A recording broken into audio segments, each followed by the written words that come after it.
Hello and welcome back to another Slay the Spire stream. I'm your host, Vegetablebread, and today we're going to be playing the Watcher, doing a Pandora's Box swap. Oh my god, it did one seed anyway. That might have actually been a Pandora's Box seed. Oh, easy game. Wow, what a box. This is incredible. We got Talk to the Hand, Flurry of Blows, Mental Fortress, Vault. It's a lot of stuff in here. There's also some bad stuff, I guess. Meditate, Worship, Fasting, Pressure Points. Not top quality cards. Is it coffee on your desk, and are you really the sort of guy with a really nerdy coffee making setup? This is tea, and no. I just have an electric kettle, and that's about it. I actually don't really drink coffee, although I drank coffee yesterday. I've started to drink coffee more and more as I've gotten older, but historically I have not really drank coffee. And when I do, I put a lot of sugar into it.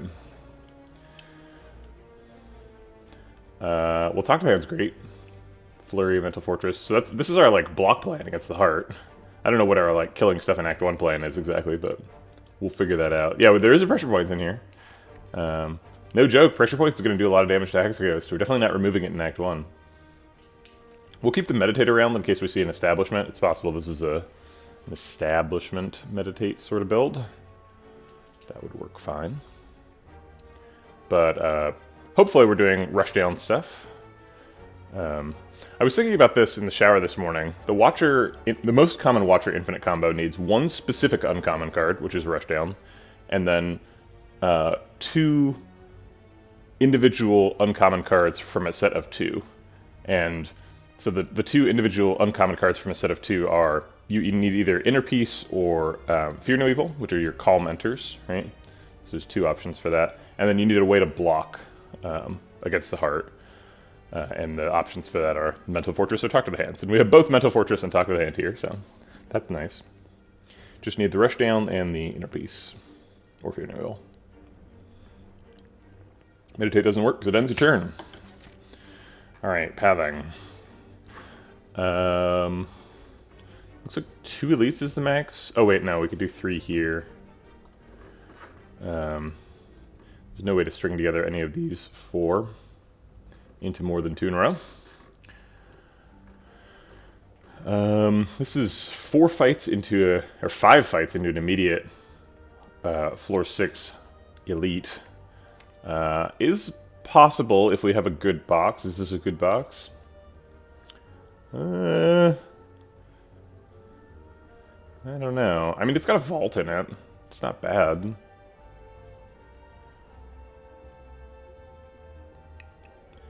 I don't know about that. Seem pretty sketchy. If we get another Flurry of Blows or a Tantrum or something, then it's great. And we can fight 5 hallway fights and 2 elites, but if we don't, this is a pretty dangerous path. And I would hate to just die in Act 1 for no reason. So a more conservative path is this. That gets our 3 easy pool fights and 2 question marks before the first elite. Or we could choose to do the spicy elite there.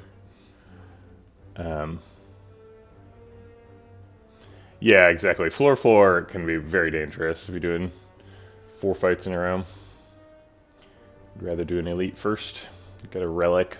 Get ready for those gremlins. I think we're going to start over here on the left. We could go here instead and hope that one of the question marks is a fight. That basically guarantees that we're not going to do a hard pool fight before the first elite. But I would rather guarantee that we are doing all of our easy pool than guarantee that we're not doing a hard pool.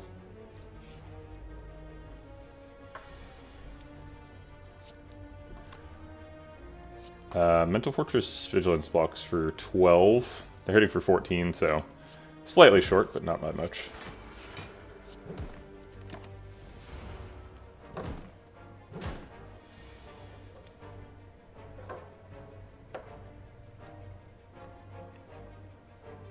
It's going to look kind of weird, but I'm going to pressure points there and eruption there. And I guess worship? So if we reshuffle and redraw worship, we go into divinity.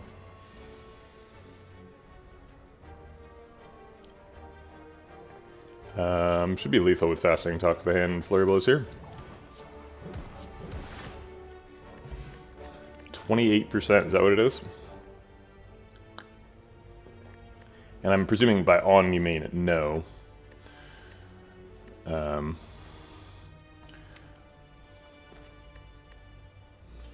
So we've got 10%, 20%. Seems like it's less than 28%. I'm not sure where you're getting 28% from.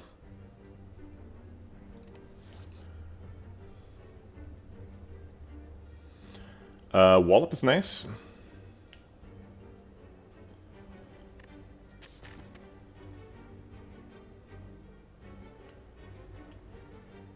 Oh, I see. So you're saying 28% chance that it is a hard pool fight. That there's a hard pool fight. The 72% in 2 question marks seems correct. I like Wallop a lot. Wallop shores up our damage and our block. Probably going to want to go infinite at some point, so let's see how many cards we got. 11 cards minus 1, 2, 3, 4, 5 non-permanent cards. So it's currently a 6-card deck. Wallop takes us up to 7, it should be fine.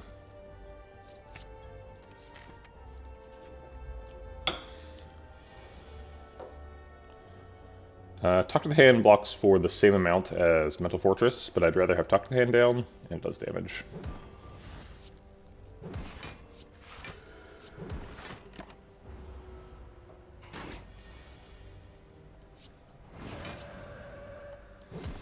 Rar. Empty Fist does a lot of damage. Currently our only Wrath exit is Vigilance and Meditate. I think that's probably enough. I don't really want to add another permanent card. I think we can probably handle elites with this build. Vault's pretty effective. Flurry Talk to the Hand is pretty effective. Wallop's pretty effective. I don't think we really need more tools. Upgrade 2 cards. Shining Light. Well, we've committed ourselves to a 2 elite line, so having an opportunity to spend a little bit of health to get a little stronger seems pretty appealing. A lot of good upgrades too. Eruption needs to get an upgrade. Talk to the Hand. Wallop. Mental Fortress. Even Worship. Meditate. Vault. Pretty much every single card in the deck has a great upgrade, even pressure points. Probably the worst upgrade is Vigilance, but that's still like pretty phenomenal to be the worst upgrade in the deck. Maybe Fasting's the worst, since it has a low drawn played rate. I think this is easily worth 20 health. Okay. Well, Eruption's great, so we got the best one and the worst one. This was not a fight, so we're not going to go to the question mark.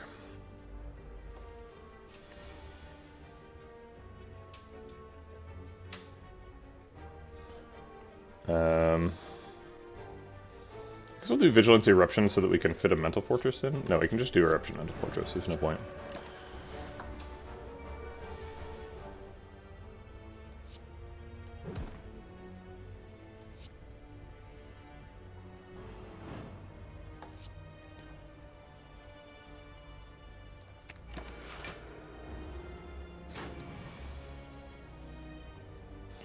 This does 16, 16 plus 9 is not enough. Wait, plus 13. 16 plus 13 is 29, so that is enough.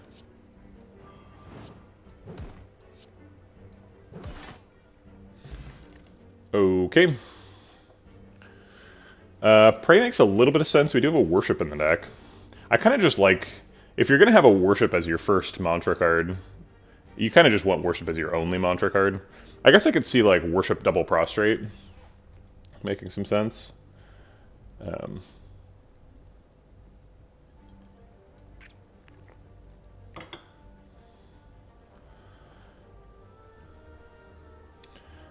But I don't think we really want to add another mantra card at this point. Battle Hymn's incredible in Act 1 and becomes a liability really quickly. If we are doing Establishment, and to be clear, Establishment is pretty insane here with Meditate and Worship. If we are doing Establishment, then Battle Hymn gets a lot more pickable, because the smites cost 0. And 0 is pretty easy to play. Might be worth picking here. We are against Hexaghost, so we need to find some damage. I'm fairly happy with the build we've got now, but it's a non-permanent card. It's a non-permanent card that boosts our damage for Act 1. And for Act 2.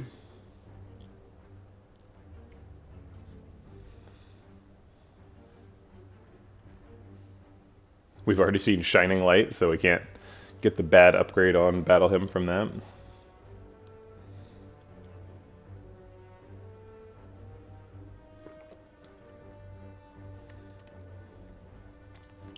Yeah, just one rare I would think is more common than the sequence of getting Rushdown and Fear No Evil, though.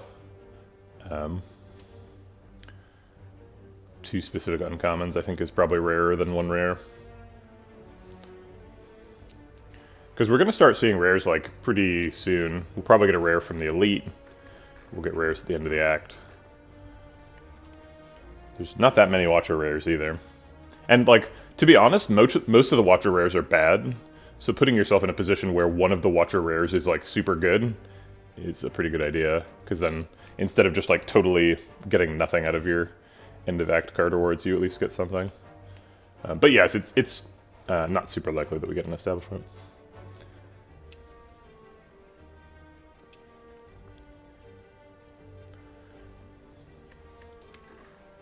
Also, even if we do get an Establishment, we do have to find some card draw.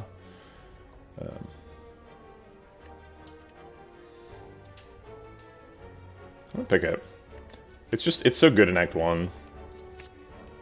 Against, like, Log of the One and stuff. Oh boy. Please don't curse me. Would I take a Crush Joints?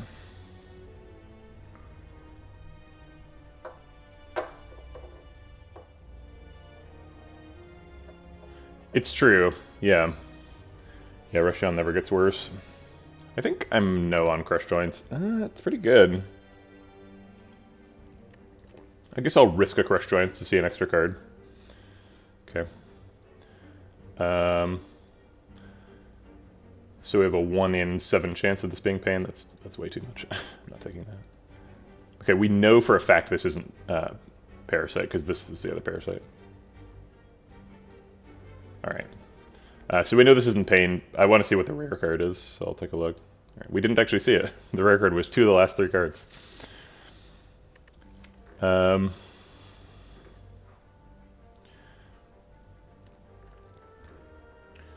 So, can we go fight a Mega Elite now? I really want to, like, upgrade a card and then fight a Mega Elite. I'm not sure why I would take the Standard Elite here. Rest and then Mega Elite, it's got to be safer than just Standard Elite. So I think we're definitely going for the Mega Elite.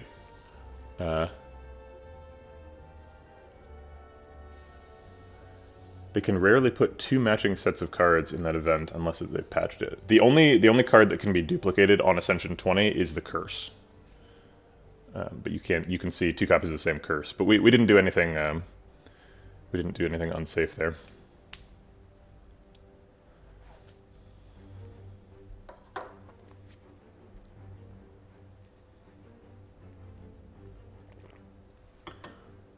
At least I'm pretty sure it's the only card that can be duplicated is the Curse, just because the others are of unique types, right? There's like a rare and a basic and stuff. How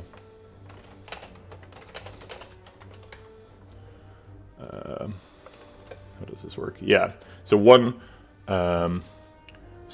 basic card, 1 common card, 1 uncommon card, 1 rare card, and then 2 curses on Ascension 15 or higher. So the only 2 cards that are in the same set are the curses.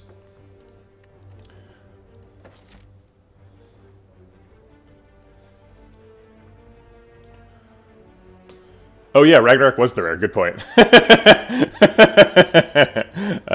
Yep. That is totally true. I was just so focused on Establishment, I was like, that's not Establishment. This could be my Establishment. If we're taking an upgrade, it's probably on either Mental Fortress or Talk to the Hand. Both Mental Fortress and Talk to the Hand are really useful against Gremlin Knob because they block but aren't skills. I think it's probably Mental Fortress because Mental Fortress works against sentries, whereas Talk to the Hand does not. Hey, Saucy. Yeah, if you see two different curses, you know you can't max one. Yeah. Although if you see two of the same curse, and you do some Bayesian analysis, the most likely situation is that you have 4 copies of that one curse. So it is not safe to click a new tile if you've seen 2 of the same curse.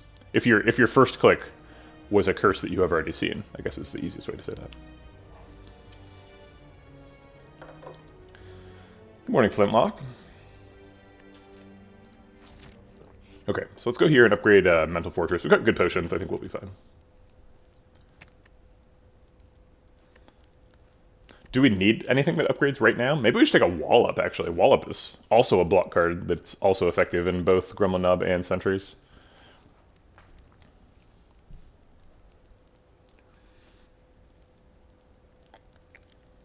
Even Mental Fortress Minus is infinite block against the heart. We don't really need Mental Fortress Plus for any particular reason. Yeah, I guess I'd rather have the Wallop. It does damage. Thanks for the follow, Starbuckswe. Appreciate the support. Welcome to the Vegetable Patch. It's probably Starbuck SWE, but I don't know what SWE stands for. So Starbuckswe it is. Okay. Ah, Sweden.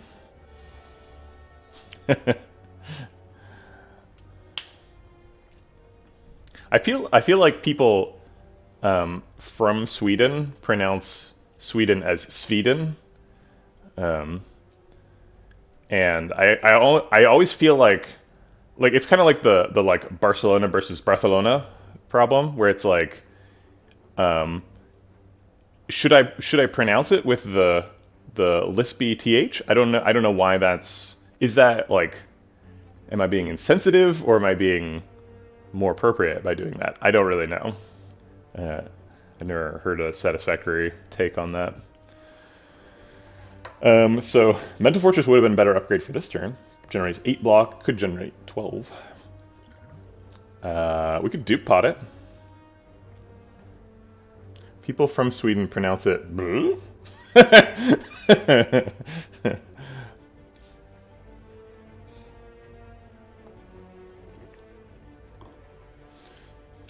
I mean, Swedish probably has a different word for Sweden, right? That I assume that's what you're saying. Like we call it Germany, but they call it Deutschland, right?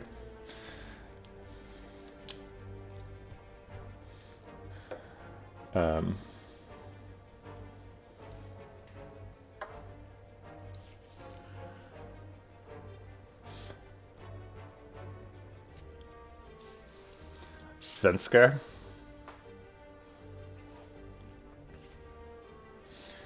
What are we going to dupe pot in this fight? I think we're going to dupe pot. It's just a question of what gets the dupe pot. Probably Wallop next turn if we see it. Ooh, dupe pot Worship is pretty sick. Yeah, let's hold the dupe pot for that. I can check 2 this turn. It's not a big deal.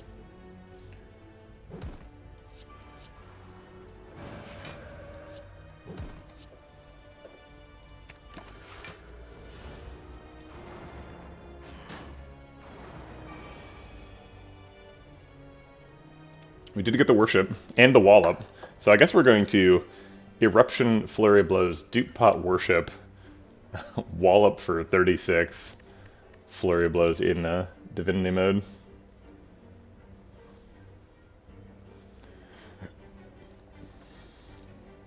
Unless we're trying to save the Dupe Pot. No, this is our Mega Elite. Pretty fine spending a potion here. Let's see, Wallop does 36 damage, so 36 plus 9. This does 9. We should put this here.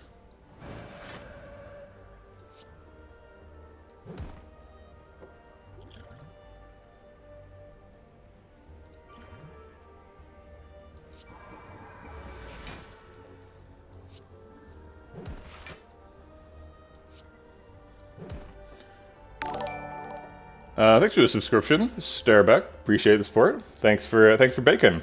Wow, just showed up, followed, subscribed immediately. Incredible. That's a show support. I kind of want to vault, just to like not waste an extra turn.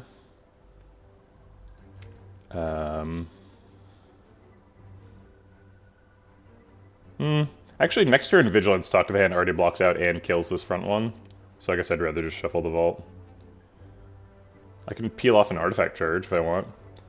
How about losing stats? Or losing, no, we need to spend 3 energy next turn. I think fasting's bad. We'll peel off the artifact charge, though. Vault does not keep us in Divinity, no. We get the vault back immediately. Not very useful. I was planning on Vigilancing this turn, but what if we battle him instead? We take 6, but we start getting smites. If we were going to battle him, we should have played Fasting last turn. It's okay, though. I think if we take 6 now, we probably take less over the course of the fight. Vigilance does save energy, though. But energy rarely matters, because Eruption's upgraded, and we're probably not playing Eruption unless the fight's ending. Plus, if we have Eruption, I'd rather have a bunch of smites in hand, right?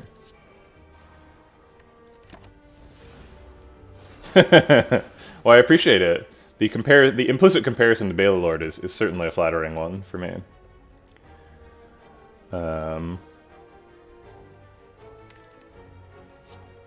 Sure. What's Meditate doing? I guess I can Wallop back, right? Yeah, Wallop super powerful.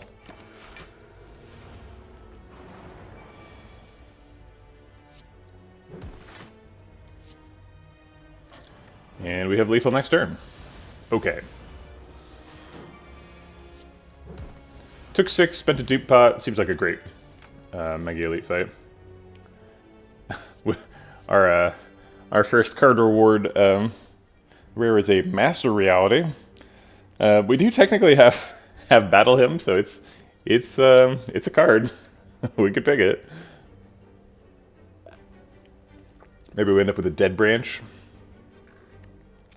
Probably not what we're looking for. This is kind of the poster child for like Watcher rares are terrible. I don't understand what the deal is, but like almost all Watcher cards are like kind of phenomenally bad. I used to think that like Deva form was good, but it's not. And like there's the X-Cost one, Conjure Blade, that thing's terrible. Obviously there's like Seek too. Or not Seek, what is it called? Watcher Seek. Scrawl, yeah. Vault, obviously. Yeah, Wish definitely can be a bait. Oh, hi, Merle. I mean, Wish can also pay off, too. But you have to be in a really strong position for Wish to be good. So it's kind of a win more card. But, like, if you're in a really strong situation, putting yourself in a position where you're basically guaranteed to win is, like, even better. Flurry Blows is a permanent card, but we have a Talk to the Hand in the deck, so I think we should probably pick it. And Fasting, if we're feeling ambitious. I think the current plan for Fasting was we probably never play it, but... Yeah, Alpha, for fuck's sake. Alpha. I didn't even think about Alpha. Alpha is terrible. Alright, I'm gonna take Flurry. Alright, 29 health. Seems like we can probably take an upgrade. A bit greedy. 173 gold. Awkwardly, we're like forced into a shop wherever we go. If we want to fight this elite, we have to go to that shop. If we want to fight this elite, I guess we don't have to go to this shop. If we fight this elite, we're forced into that shop. So maybe we do this elite, and then so that we can dodge the shop. So we're like this. My first ever Ascension 20 heart kill was Alpha. I mean, yeah, you can kill people with Alpha. That's true.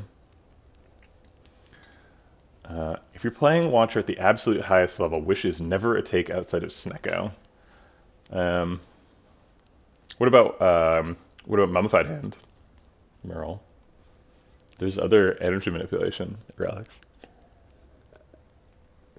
Although Mummified Hand is pretty terrible on Watcher compared to because Watcher only has like 2 good powers, so it would have to be like a Mummified Hand and you have like 6 copies of Mental Fortress for some reason. No, that's not good. Gosh. Maybe, okay, you have 6 copies of Rushdown. No, you don't want 6 copies. You have 3 Rushdowns, a Mental Fortress, and a smallish deck. Maybe. You could pick Wish. Oh, come on. Come on, Merle. There's situations. It's usually not correct.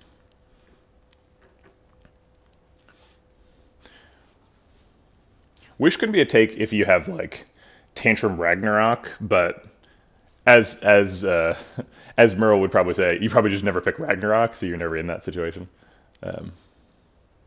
Merle's a very good Watcher player, so...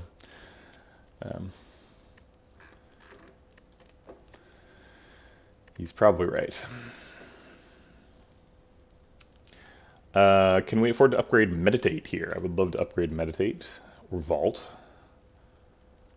If we're trying to get an establishment, we need to upgrade Worship at some point. Aha, okay.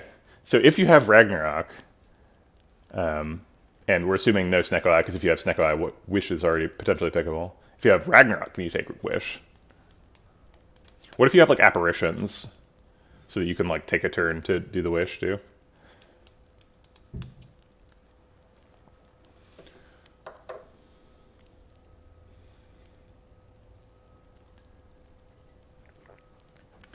Are you making a joke with Morellonomicon? What is Morellonomicon? Are you saying Necronomicon? Is that like a typo? But you put 2 L's in. It can't be a typo. That's confusing. Honestly,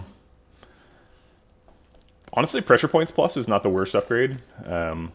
We do have to scale against Hexaghost.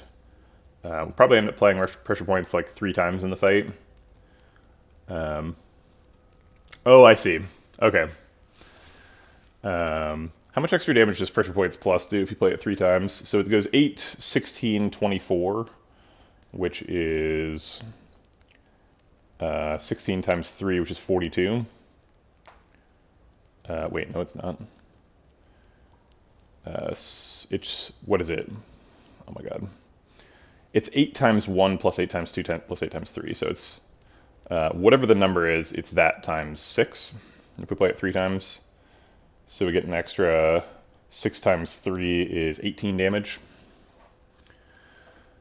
If we upgrade Pressure Points. 18 damage is a number. It's not a huge number. Maybe we just do Talk to the Hand. It's got a nice upgrade. Got 2 Flurry of Blows now. Pretty reasonable for us to assume that we're getting most of our block from that. Yeah, let's do that. We just fought Sentries too, so it can't be Sentries again.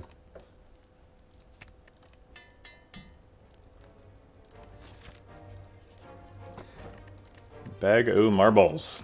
Excellent relic for Watcher, especially with the Talk to the Hand. So in fights where they don't have artifact charges, we get to blow them up on turn 1 with Eruption Wallop Plus or something. On fights where they do have artifact charges, they get 1 fewer. We take another upgrade.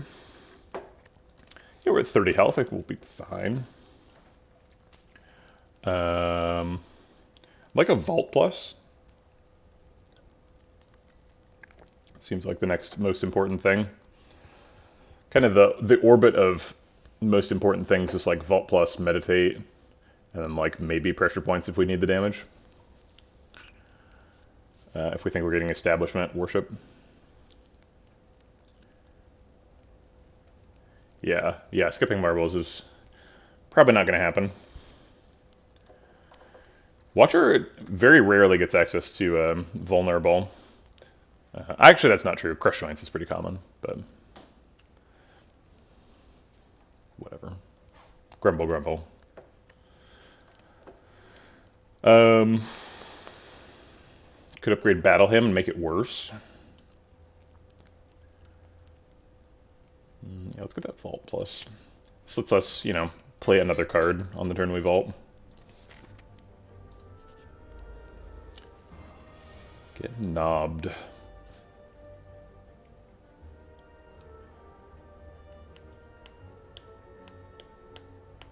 This is just a vault.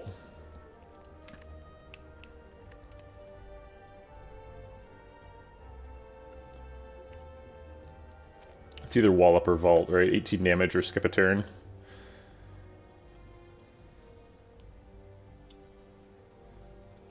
I think I like skip a turn. If we draw like Eruption, Talk to the Hand, Double Flurry, we've done more damage with the Vulnerable than we would have with just the Wallop. Vault is fairly good later though, because we can skip a 24 damage attack.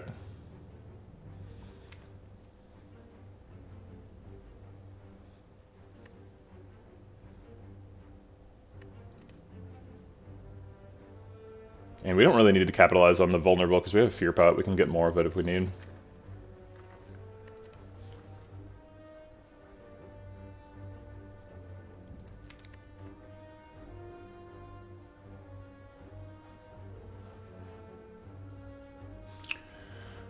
Worst case next turn is like Meditate, Mental Fortress, Worship, Battle Hymn.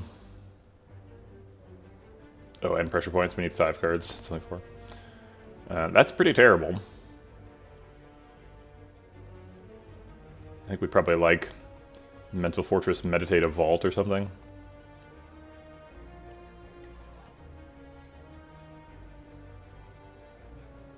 If we don't play Vault now. So not playing Vault now actually makes us safer for next turn. If we do Vault now, we're closer to redrawing Wallop. We have a better chance to save the Fear Pot.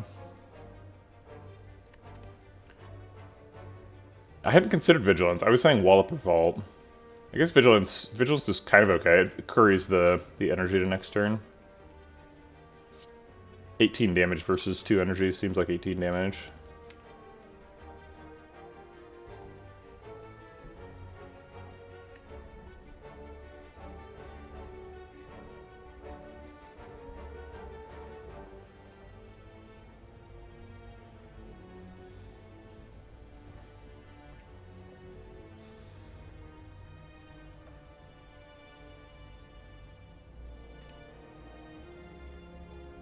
I'm gonna keep the Vault in the deck.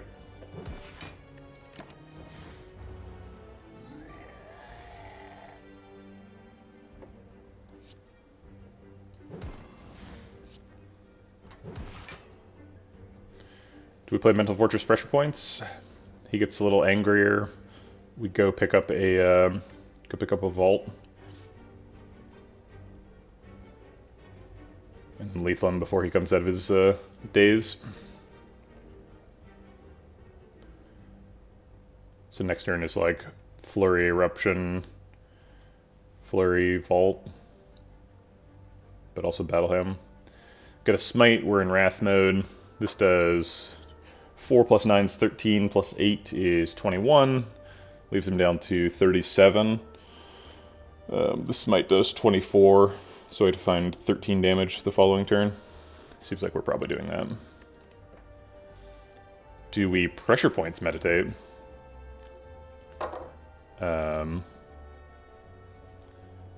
Costs us 4 relative health. It's only really good if we redraw Pressure Points, which is fairly likely. Does 24 damage. Basically means we can't miss. I like not being able to miss. The health is not super important because it's a Hexaco stacked. The health might actually have positive value, theoretically, if it's crossing a boundary. Current health would be, we'd get 4 block, he would get 3 anger, so we'd get +1 net health from where we are now. We're currently taking 5 and going to 24. So we'd be saving 1 going to 25. So actually if we take more, we end up just below 24, which is better. So I guess we Pressure Points here.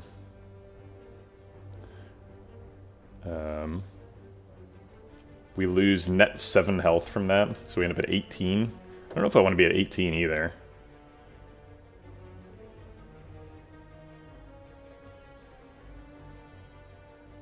Wait, yeah, 18.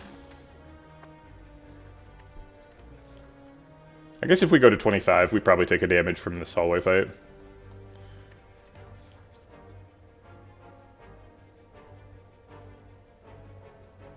Yeah, right.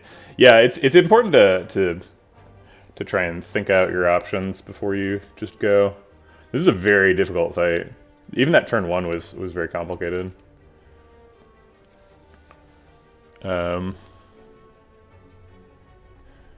So if we do Mental Fortress Meditate, do we ever miss? We needed to find 13 damage, and we're drawing these 2 and these 5, and these 4. So we're drawing 6 cards out of a 7-card set.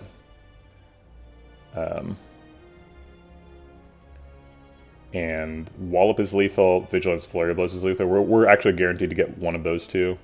We're meditating the Vault. So we're going to Vault next turn. Yeah, this is guaranteed, actually.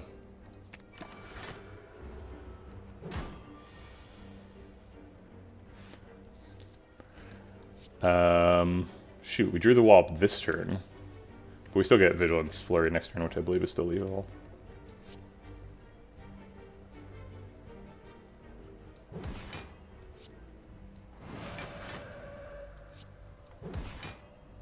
I guess we can just Wallop instead of Battle him.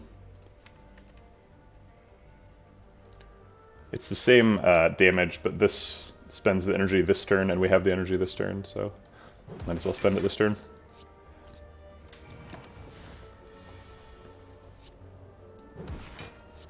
Got him with the pressure points. We poked him. Second Mental Fortress, third Flurry of Blows being offered. I think we're probably no on both of those. I'm pretty happy with 2 flurries. 3's a lot. Second Mental Fortress seems redundant. I'd rather just have 1 Mental Fortress plus. Fortress is good. Yeah, it is good, but we already have 1. I don't particularly want to draw 2. In the fights where it's bad, that's 2 dead cards. In the fights where it's good, we already have 1.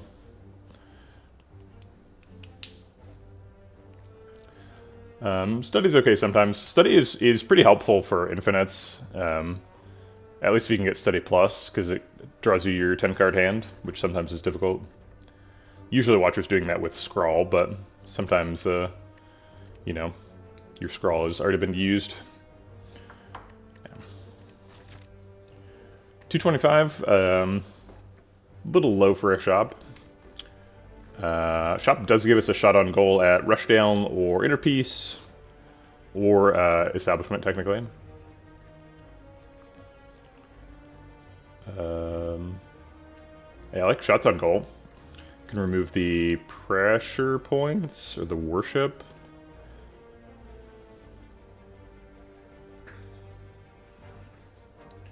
I guess the worship, because pressure points does damage.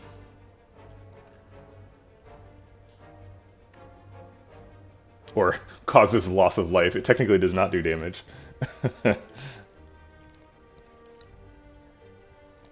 Makes things that are alive dead. Definitely not a great shop. Not a very efficient use of a floor. Let's take a look at the question marks and compare. Is Big Fish better than shop? Probably take the healing? No. Why would I take the healing? We're at 32. I was worried about being at 18, but 32 is pretty different from 18. So we'd probably take the max HP. Max HP would put us up to 37. Just above 36. Not a great place to be. That would probably take damage in the hallway fight. It'd be fine. I think this is probably better than shop, yeah. Free max HP. Dead Adventure is almost certainly better than shop. Fighting an extra elite would be great. Golden Idol's better than shop. Increases our metascaling. Living Wall's better than shop. It's a free remove. Mushrooms is... probably better than shop. Odd Mushroom's pretty nice in Act 2. Getting rewards, nice. Scrap Ooze is, I think, worse than shop. I've got some extra health, but not really this much. And shop is not that bad. Cleric is a little bit better than shop. Basically the same thing. Get a card removed. Slightly less floor efficient, but we get to keep most of the gold.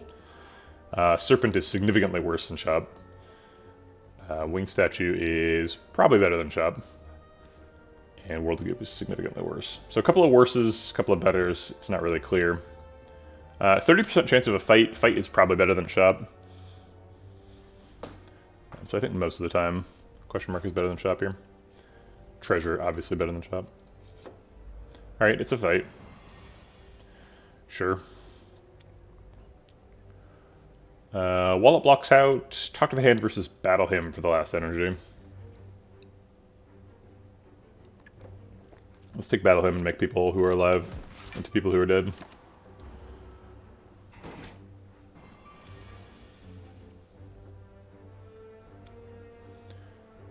Can we kill acid slime here? 3, 6, 12, 18, 24, 40 something. Yeah, looks like we can. I want to end in Wrath, so I'll do the Vigilance.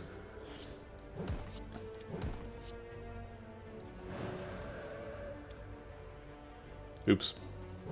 Not super efficient allocation of damage there.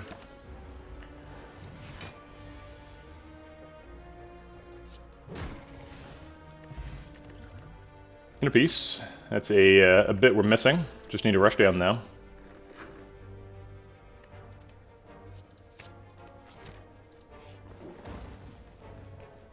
Probably a transform on pressure points or worship. If we transform worship, we're 100% guaranteed to hit establishment, right? Just be like, trade out your establishment combo piece for an establishment.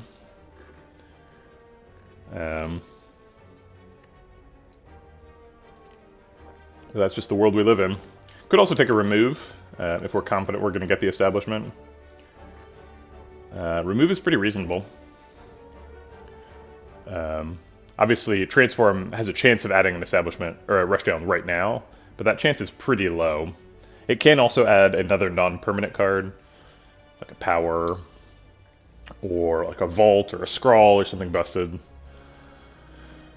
Worst case scenario, it adds a second pressure points, I guess. No, there's got to be a worse situation than that. It adds second fasting. Second fasting would be abysmal. It's basically unplayable. Is there a case for an upgrade? We've had access to a lot of upgrades so far, and we're kind of digging into the bottom of the barrel. Like we were talking about doing meditate, but meditate doesn't actually do that much on a small deck. Oh, you want to transform fasting? I was talking about transforming worship. I think worship is the worst card in the deck. Yeah.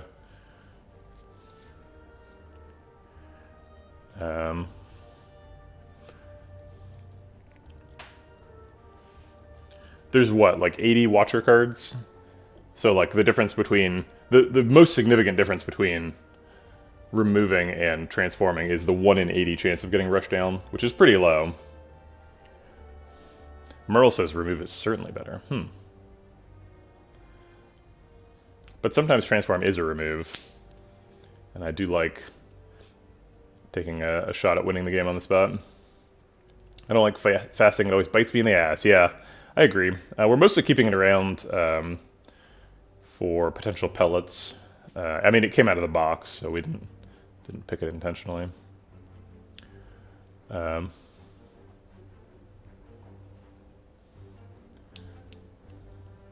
It's also good if we get like a tantrum, you know. Increases our card efficiency against Time Eater. It's a non-permanent card. Doesn't have to be too good to be better than Worship. Alright, let's just remove the Worship.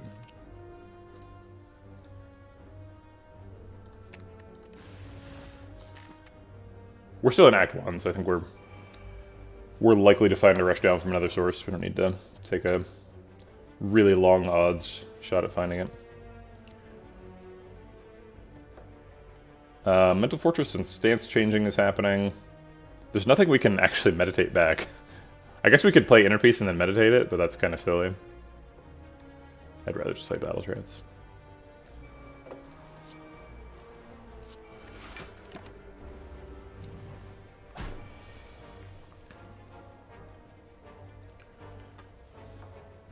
Okay.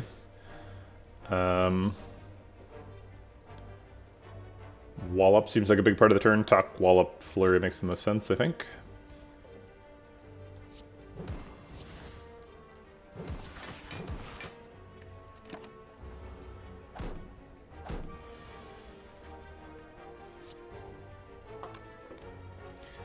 We can actually fasting here.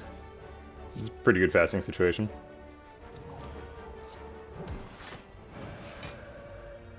I mean, it's not necessary, but it added a lot of damage. Prostrate theoretically can be useful if we need to swap out that rushdown for 2 empty mines. We could do 2 empty mines, 2 prostrate pluses. It's kind of a horrible combo, though. And we're 80% of the way to the other combo, so let's not do that. Second Battle of Him is obviously horrible. Bowling Bash is an S tier card, I believe is the meme. If my memes are functioning. We do a Talk to the Hand, so pretty good in multi-enemy fights. We don't have very many just like basic attacks. Our only like just get 'em card is Wallop.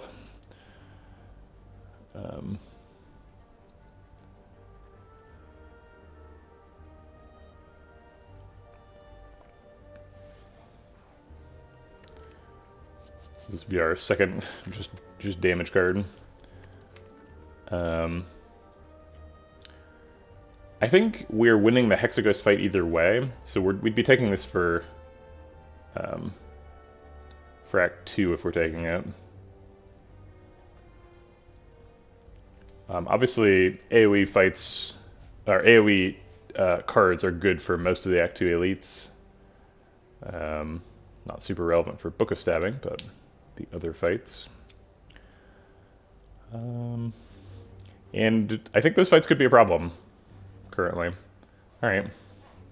Let's solve that problem. Obviously, Cult Pot's getting picked. Power Pot's kind of garbage on Watcher. Think we can take another upgrade here. Probably on Bowling Bash. Gets a lot of extra damage. Meditate Plus would be nice too. Meditate Plus is mostly we're taking the upgrade now for if we pick Fusion Hammer and get an Establishment. If that happens, we would be very sad to not have a Meditate Plus. Not tremendously unlikely either. There's not that many rare cards, and we're about to see 3 of them.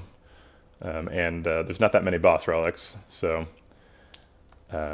we would definitely pick an Establishment if we saw it. We'd definitely pick a Fusion Hammer if we saw it, so not having a Meditate Plus does definitely have the potential to make us sad here. We can still infinite with a Meditate Minus, but it takes twice as long.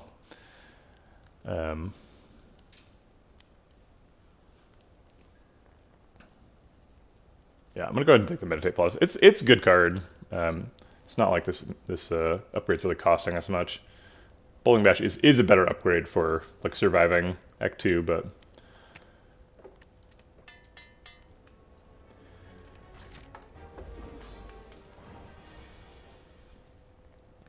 okay. I don't think we're skipping pressure points in this fight. Flurry's free. Do we respect the Hexaghost by giving him a Cult Pot? Cult Pot seems like a pretty big resource. I'd prefer to try and save that if we can. And I think we probably can.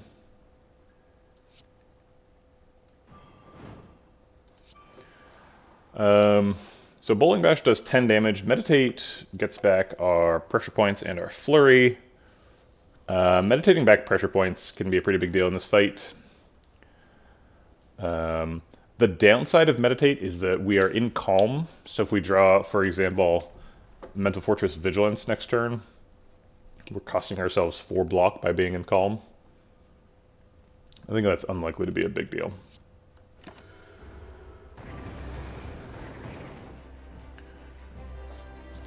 Alright, so Vulnerable Pot, Wallop, pressure points, blocks out. Gets that pressure point stacked up. Seems great.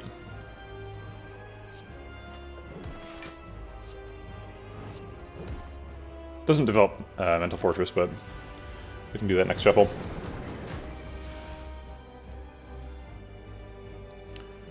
Okay, time to beat him up.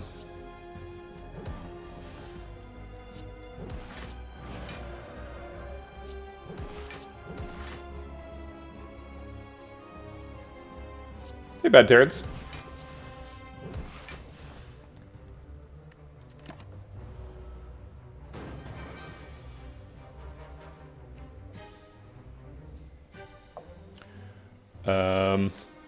Is this lethal? Eruption, Vault, Double Smite. 27 puts him down to 58. 36 times 2 is greater than 58. It is lethal.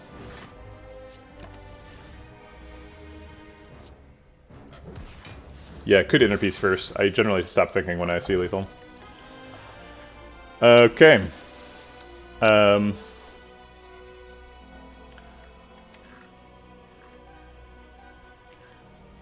Lesson learned. Makes the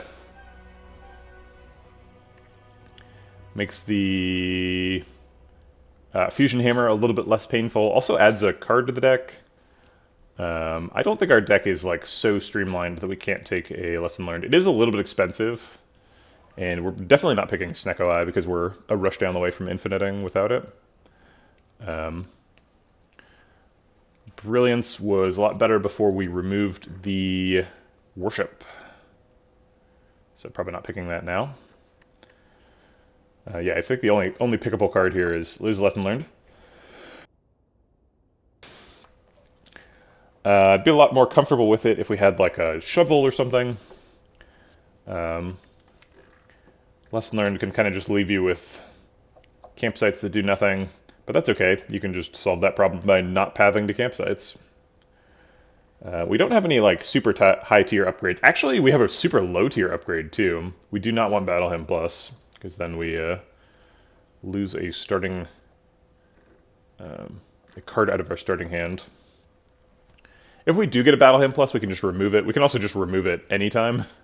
I don't think we're now that Act 1 is over, I think we're kind of done with Battle Hymn. It's also not the end of the world if it gets upgraded, particularly if we find a gambling chip later. Daving with fasting is pretty strong, though. I mean, you can play that. Yeah, I would not call that strong. I think the problem with that, with Daviform in general, is that it's extremely slow. Yeah. I think, so like, Daviform takes basically a whole turn to like draw and play. And in that time, we could have played like, you know, Rush Down, Interpiece, Tantrum, and like started setting up for lethal with an infinite. I mean, I guess it's comparably slow to Establishment, and I've talked about Establishment a bunch. And we do have Interpiece, so we definitely have the capacity to draw enough cards to spend the energy that Daviform would give us. It's just so slow. Like, even after you've drawn and played your big 3-cost power, the next turn you only get 1 extra energy. It's like a much worse version of... what's that silent card that I forgot the name of? Gives you 2 extra energy next turn.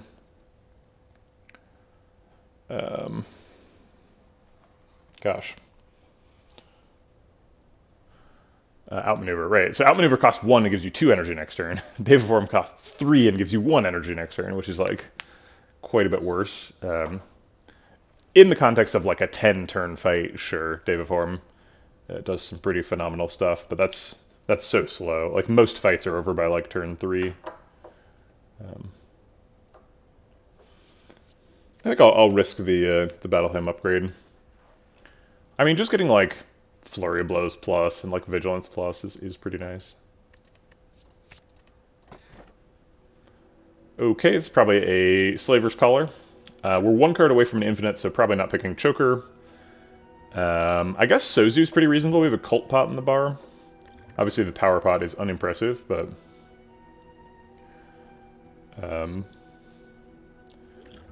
Cult Pot is extremely good. Does cut us out of a lot of metascaling.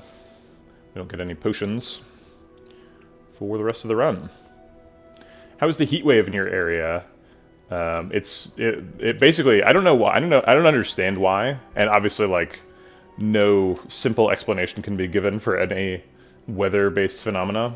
But like, if you look at a map, it's like from like from like San Diego up through central coast of California is like super hot, and then like in northern Oregon to like Vancouver is all like scorching hot. But it's just like, but the Bay Area is like 70 degrees, so it's not a heat wave here at all. Yeah, it's been fine. Sorry to hear it's hell out there. Yeah, my brother's in Seattle, so he's experiencing some of the badness. Please stay safe, Sassy. Don't get heat stroked. Keep your pets safe. Hope you're all doing fine. Yeah, let's just pick Slaver's Caller. I don't think I think 3 energy is probably fine for hallway fights. Although, like, I guess an argument for Sozu is it makes Lesson Learned easier to get. And Lesson Learned is like doing most of its work in hallway fights. Yeah, high winds next to the ocean, I guess. But like, Seattle has those things. It's got a marine layer. It's not clear to me why those things would be so different. And that's kind of why I started out saying that weather phenomena can't be explained in simple terms. It's just not simple. There's like jet streams and, you know, inversion layers, all kinds of just weird, complicated shit.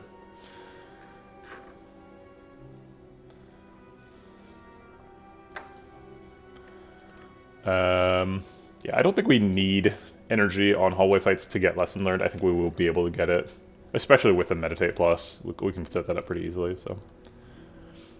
Color it is. Okay, Collector trying to collect us. I think that's rude. 300 gold, probably want to go to a shop. Probably this shop, because I don't want to hit 2 shops. I guess we could go this shop and then to the right, but that's a lot of hallway fights, so no. Yeah, San Francisco's fun. I'm not in San Francisco proper, but I could get there on a boat in very little time.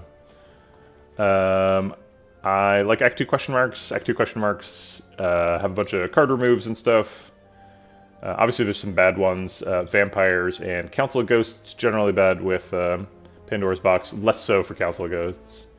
But still has card removes, and library is actually huge for a lot of my Pandora's Box runs. A lot of times, the library is where you find your last critical card that makes you infinite. In this case, a Rushdown. So we want to hit some of those, as well as it just dodges hard pool fights. The ambitious path is like, let's do 3 elites here. Obviously, we might not be able to do that, so we'll kind of have to decide when we're here if we want to like branch off or do something. Maybe here we branch off. I don't know. We'll give it a shot. We'll see where we need to. There's plenty of off ramps here, so we'll see what we have to do. Rats.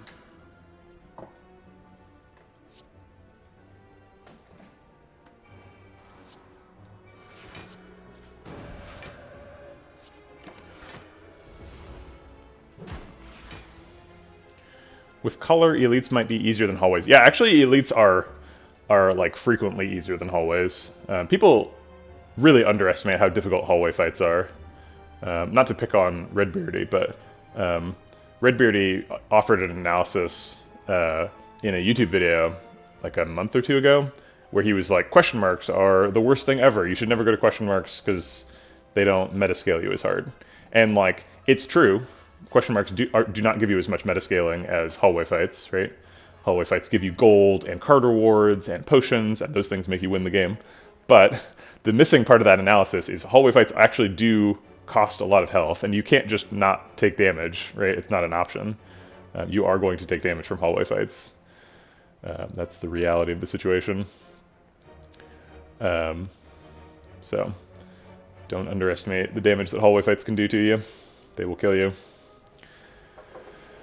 We can block with Talk to the Hand here. Enter Eruption, leave Eruption seems great.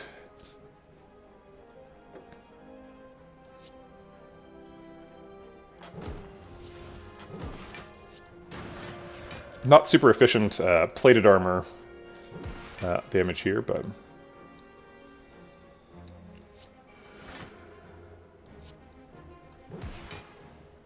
Do we vault? We've already blocked out this turn, so if we vault, we're kind of saying, not only have I blocked out this turn, I can block out next turn too.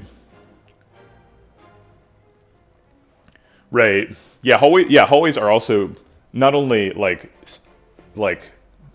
subconsciously do they seem like less of a sort of like big event that you need to plan for, but also they're just more difficult to plan for. Because like you can plan for, you know, avocado rat in the hard pool, but then the hard pool is also sometimes snake plant, right? And preparing for snake plant and avocado rat are sort of opposites, right? Because avocado has plated armor, and so you want to do lots of small attacks to whittle down the plated armor. And snake plant has malleable, so if you do lots of little attacks, he just blocks more. So but like the Act 2 elite fights, you can just be like, great, pick some AoE, try to kill slavers on turn 1. If you try to kill slavers on turn 1 and you hit gremlin leader, you just kill the gremlins instead, right? Not a problem. And then hope you don't die to book stabbing. I think we do block out next turn. I guess the concern is we draw non-wallop. If we draw non-wallop, are we okay? So we'd play like Flurry, Bowling Bash, Vigilance. Blocks for like 14. He's only hitting for 14. So Vault just gives us an extra turn. Yeah, he's got his plated armor down, so this Vault helps us chip away at that. And we got the wall up anyway.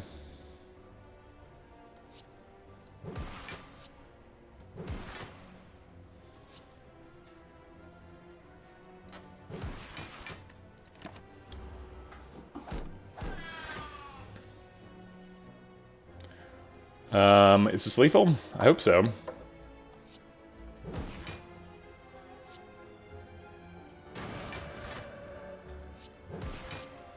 Tis.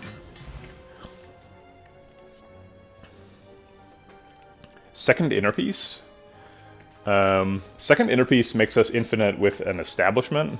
Currently, we're not infinite with an establishment. Yes, coconut meow. Because we don't have enough card draw, but 2 inner pieces is definitely enough card draw.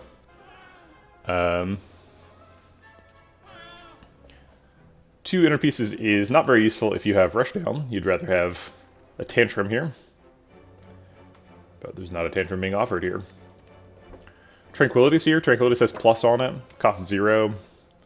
In the context of Rushdown, it can help us draw cards by exiting Wrath and then re-entering. It can also just make us able to play Eruption in more circumstances. We currently have 3 Call Mentors, so currently we're pretty able to play Eruption without worrying too much. If we pick up a Tantrum, obviously we will need more Call Mentors, but we're not really in that situation now. And honestly, I'm not sure if we pick a Tantrum with this deck. We're getting pretty close to our deck size limit. We've kind of been messing around and adding some cards, like a Bowling Bash. And Tantrum is a permanent card, and we'd only need one of the Tantrum or Eruption, so we might not take it. Tantrum is an extremely good card, though, so we might just take it anyway. Kind of like Bowling Bash. So I think we skip here. All 3 of these cards are pickable, theoretically, but I don't think we want to. Power Pod is okay, but it's unlikely to get us out of an actual problem. Skill Pod is more likely to solve an actual problem for us. Alright, do you have my Rushdown? No. 3rd Mental Fortress we've seen in the run. There's an Orrery. Orrery might have a Rushdown. It's probably getting picked. Halt's okay. Cut Through Fate could be the card draw for the establishment. Let's see what's in the Orrery. There's another Talk to the Hand, that's probably getting picked. Wave the Hand is pretty nice, although it's a permanent card. Yeah, we're likely picking card remove. Alright, so no Rushdown available.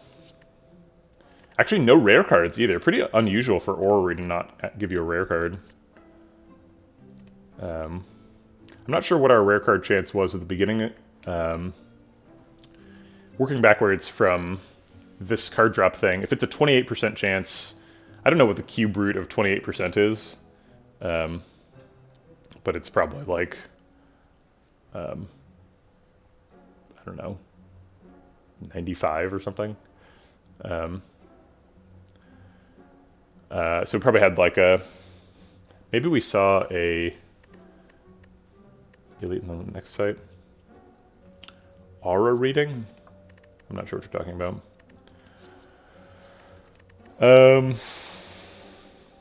Is that a relic? This UI? But you might not be able to see this UI because of the camera. This is part of info mod.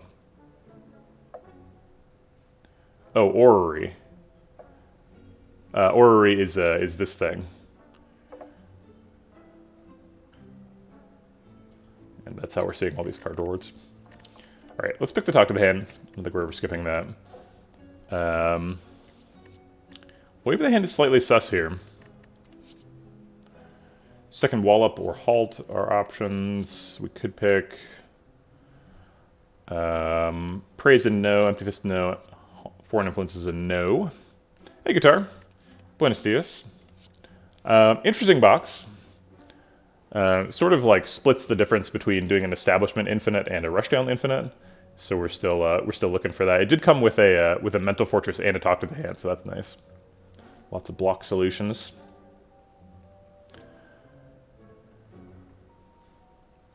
We are in Act 2, so we've been dealing with this box for a minute. I don't think we're picking any of these. Evaluate can help us draw a 10-card hand, but we don't really need help doing that, generally.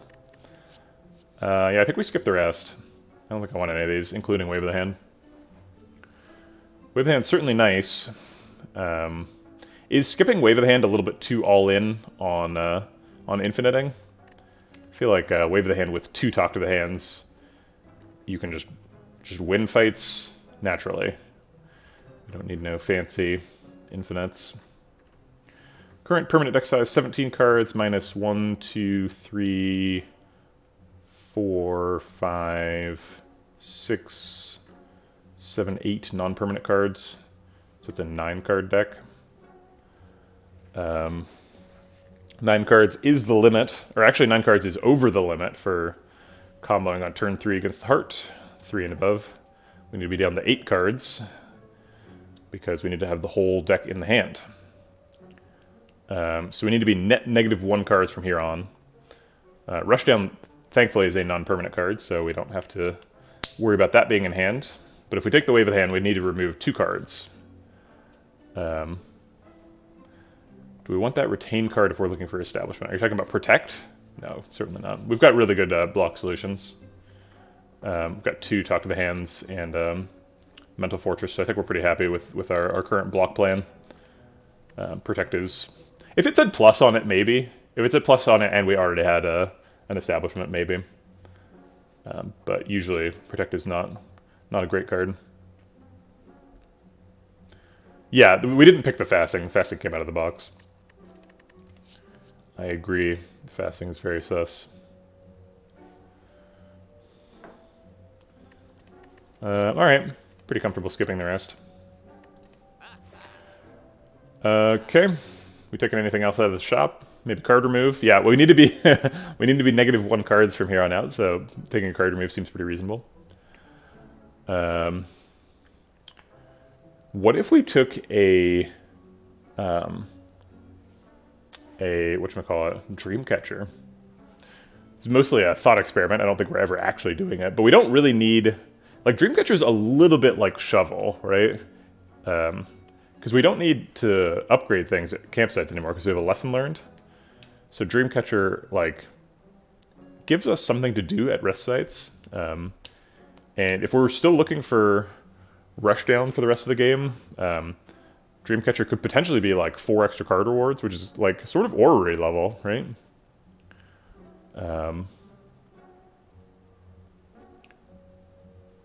Man, I never expected to be talking myself into Dreamcatcher here. Chat, help me. I'm about to click Dreamcatcher. Somebody convinced me not to do this. I know it's a bad idea, but it seems so right. One bad thing about that, there's only 2 campsite sites in this act ahead of us. We're likely to rest at least one of them, though. Yeah, Guitar, that's my sort of default perspective, is like, I would much rather have upgraded cards if possible.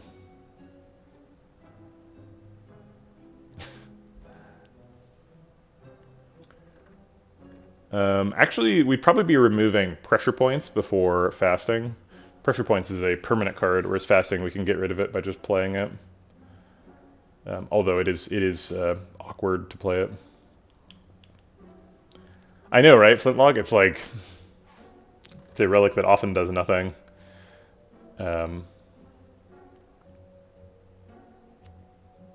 Yeah, Cauldron is fun for sure. I would definitely take a Cauldron. Right.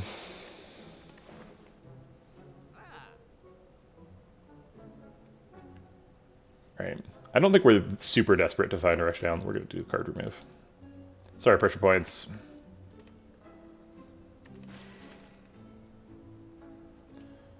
I'm happy to walk away with 100 gold. Match and keep again? I know theoretically that you can get each shrine once per act, but getting match and keep as my only shrine twice in a row, oh god, okay, is pretty intense. I do not want a second eruption. I will not accept a chance of taking regret. I will not accept a second fasting. I will not accept a flying sleeves. Okay, we got through it with no cards. Whew. Oh. You don't have my rush down. Purity's kind of fun. Where is my rush down, shopkeeper?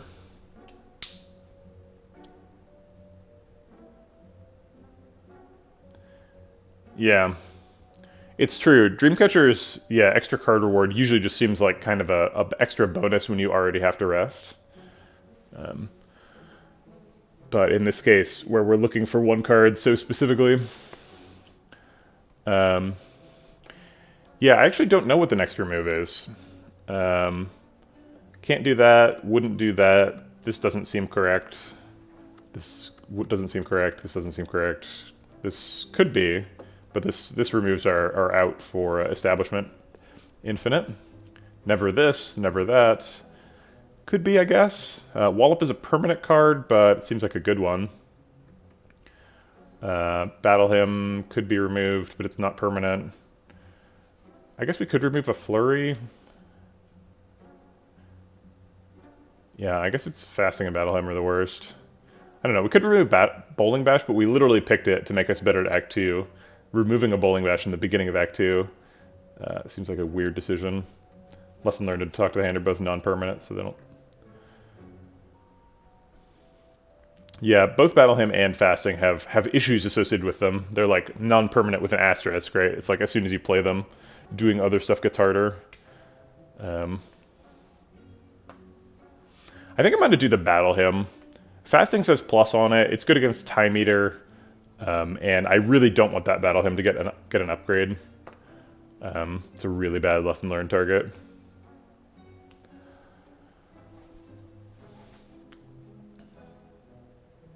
Yeah, Dreamcatcher in a pillow is like, it seems like it's good, but it's actually not really not a good way to spend your time just sleeping. Alright, I guess we'll remove Battle Hymn.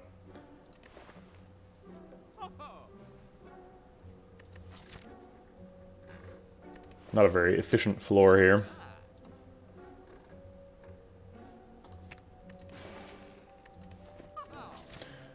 Okay, this is a decision point.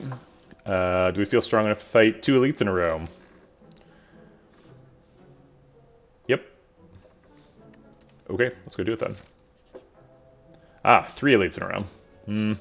Somewhat less confident. We only have 4 gold. We could just give it to him. Red Mask is quite good, though. With Red Mask and Marbles, we would basically always be able to land our Talk to the Hands. They also have a card reward, so if we fight them, we could find a rushdown.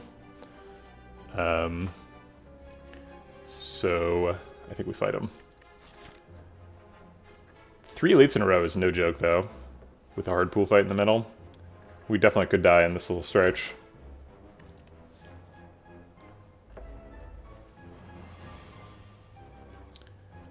This is what Bowling Bash is here for. So he's dead already. Let's see if we can get Romeo as well. I think we want to end the turn in Wrath, so I'm going to Inner Peace and then Eruption. Do we ever kill Bear here? No. We need to block the 12th. And we don't have enough damage to follow up on one of the other two.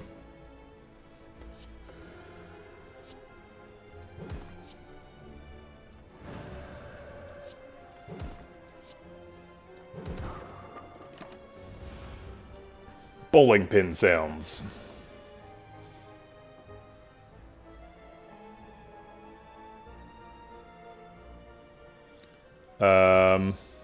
Let's check that skill pot, see if we can block with it.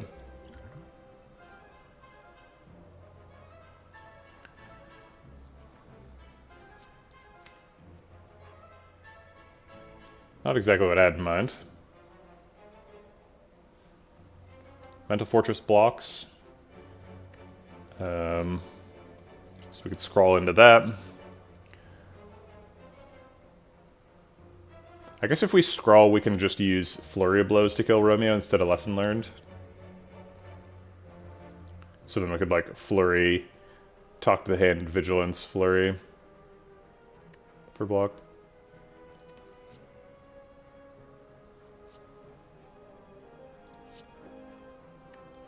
Scroll is a powerful card.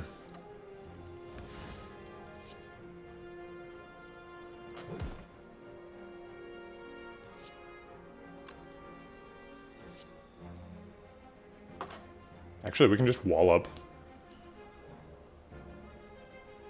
Actually, yeah, we can just wallop meditate for Eruption and oh, we can't meditate for Lesson Learned. Damn it, it's in hand. That's too bad.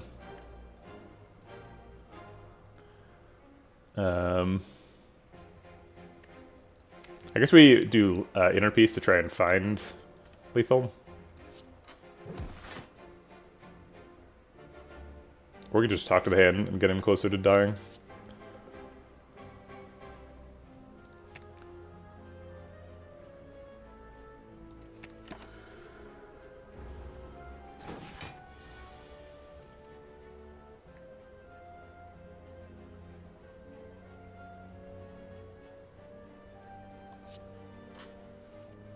We found Lesson Learned. Should be lethal. Okay. Got a Flurry Plus, that's a good hit. They do not have Rushdown. What a bunch of jerks. We didn't lose any health in the fight, but we did spend a potion. We were offered a Tranquility Plus earlier and didn't pick it. I don't think anything has changed since then. We said we would pick a Tranquility if we picked a Tantrum later, but we haven't picked a Tantrum. Flying Sleeves is an obvious no. Blasphemy is technically a non-permanent card. It feels like a permanent card in a lot of fights, though. Unless we get, like, Incense Burner. If you do have Incense Burner, or sometimes Fossilized Helix, you can just use Blasphemy for the extra energy. But we don't have those. Alright, Book of Stabbing. Let's get to it. Double Talk, Flurry, Vigilance. Flurry seems like it blocks out and does a bunch of stuff.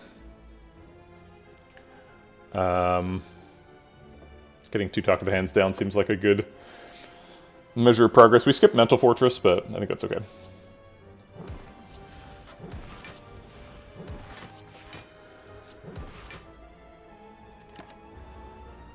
All we need is a Ghost in a Jar. That's right. That classic Watcher potion.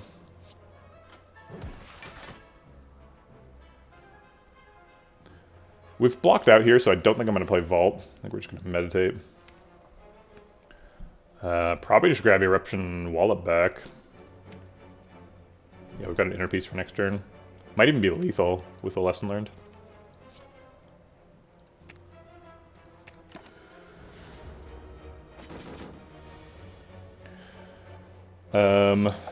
Is it lethal?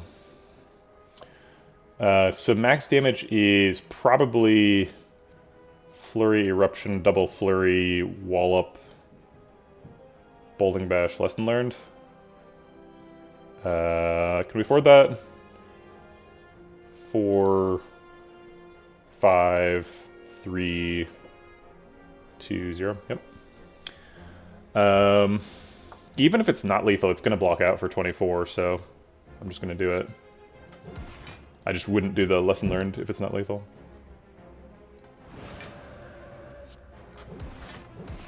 Oh yeah, it's lethal. Mmm, delicious. Fasting probably does more than the Wallop. That's interesting. It might have. 24 is a lot. But 4 strength, you're probably right, it probably did.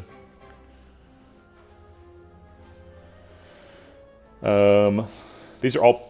Well, Water's not a permanent card, but the other 2 are permanent cards. I don't think we're taking just an attack here. Water's kind of nice. We've got a pretty good block plan. 2 Talk to the Hands, Wallop, Vault, Mental Fortress. I think we're good on that. Don't need to take Water. Water's pretty weak anyway. Okay. I think we're gonna kill one. And we have Wallop. So it's like Vigilance, Talk to the Hand, Eruption, or maybe Eruption, Talk to the Hand. What are they doing here? This is an easy pool fight. We are still doing our easy pool. None of these question marks were fights, so this is our second fight. Right, this is where we are now? Yeah, that's where we are now. Yeah, max damage, I guess, is Talk to the Hand after Eruption, and we're talking about killing one, and Wallop's going to block for plenty, so I don't think we need to... So then what's the point of Vigilance, I guess? There isn't any? Wait, we only have 3 energy. So if we, like, Eruption Wallop, we block for 24, they hit for 32.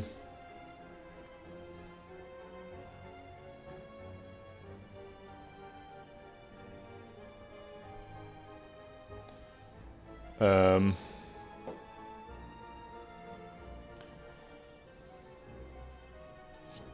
can almost just kill one with Bowling Bash.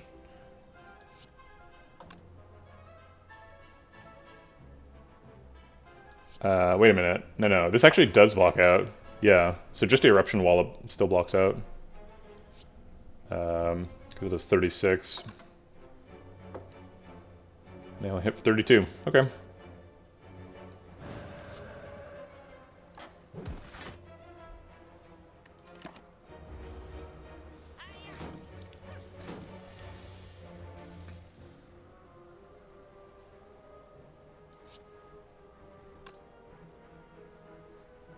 I guess the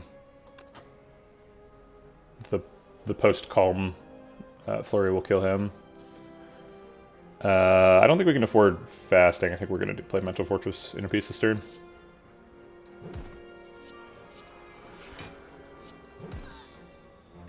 Take a bit of damage.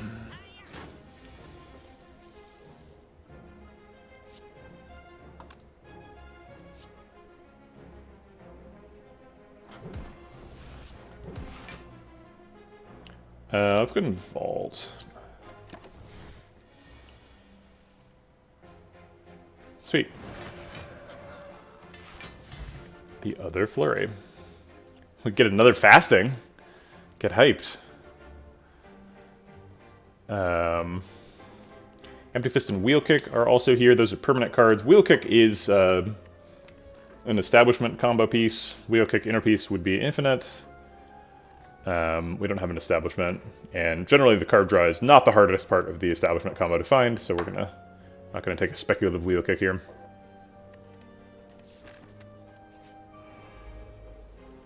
Okay. Wallop for block, Bowling Bash to kill the other one. Seems pretty solid. I guess we'll Bowling Bash first. This is lethal, right? Yeah.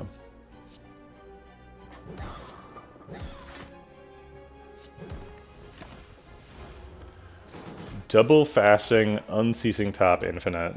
Now we're thinking. Now we're thinking with gas.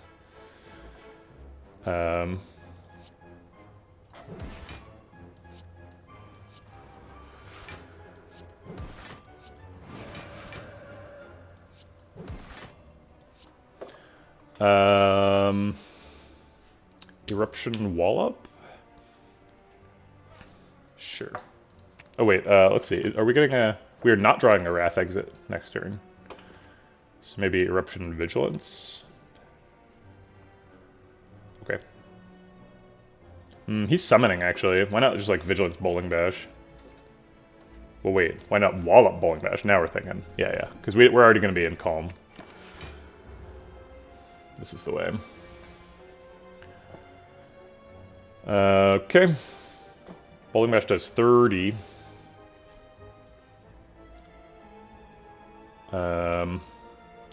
Wallop Flurry does 18. We can use that to kill Fat Gremlin, block for an extra 4. 4 plus 12 is 16. Not quite 18. But close enough, I think.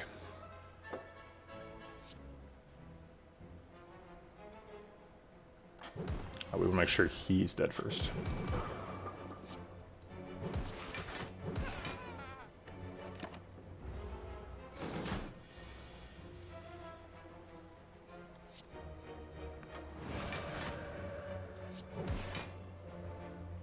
Do we vault?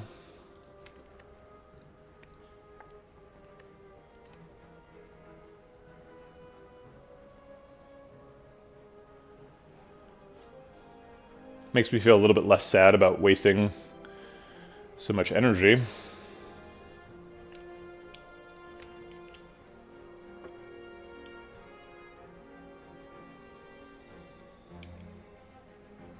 If we vault, are we getting lethal? Double Flurry, Wallop, Lesson Learned somehow. Or like meditating to get that. Meditating on Eruption, Lesson Learned.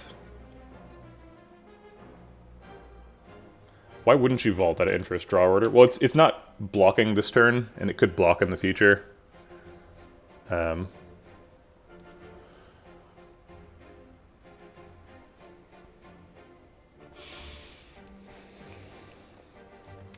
So let's say next turn we double flurry, maybe even fasting. So like fasting, double flurry, meditate.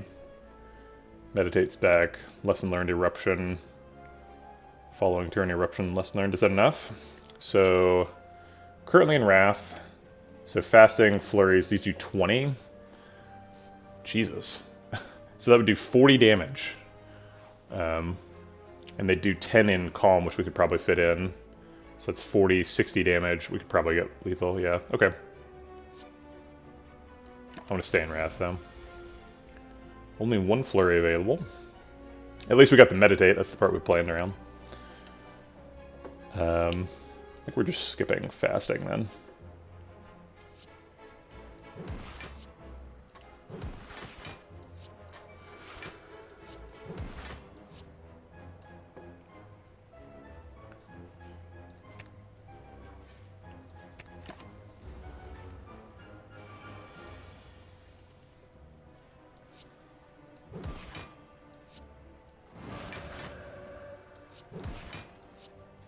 Got him.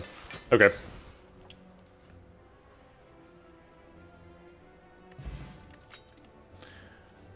Yeah, I'm thinking about what Bad Terran said. Why wouldn't you vault draw order?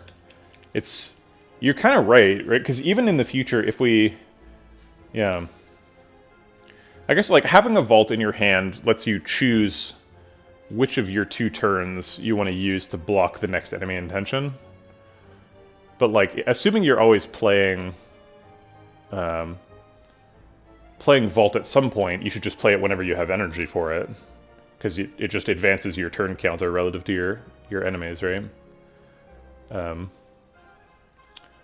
actually plus 3 energy, Guitar. It's plus 2 net energy because of... here, I'll mouse over it so you can see. Yeah.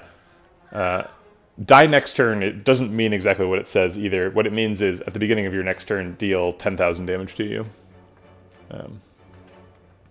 Yeah, but I guess the difference is, like, on some turns you're able to block, and on some turns you're not. And so if you draw Vault on a turn when you're not able to block, then now you're able to choose a better turn for that enemy intention, right?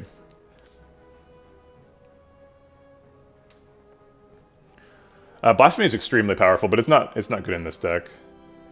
We just don't need it. We have plenty of damage. Crescendo could be a pick if we had a Rushdown. Crescendo Plus is like free and gets our Flurry of Blows back, and we're likely to get it with Lesson Learned, and it could draw 2 cards.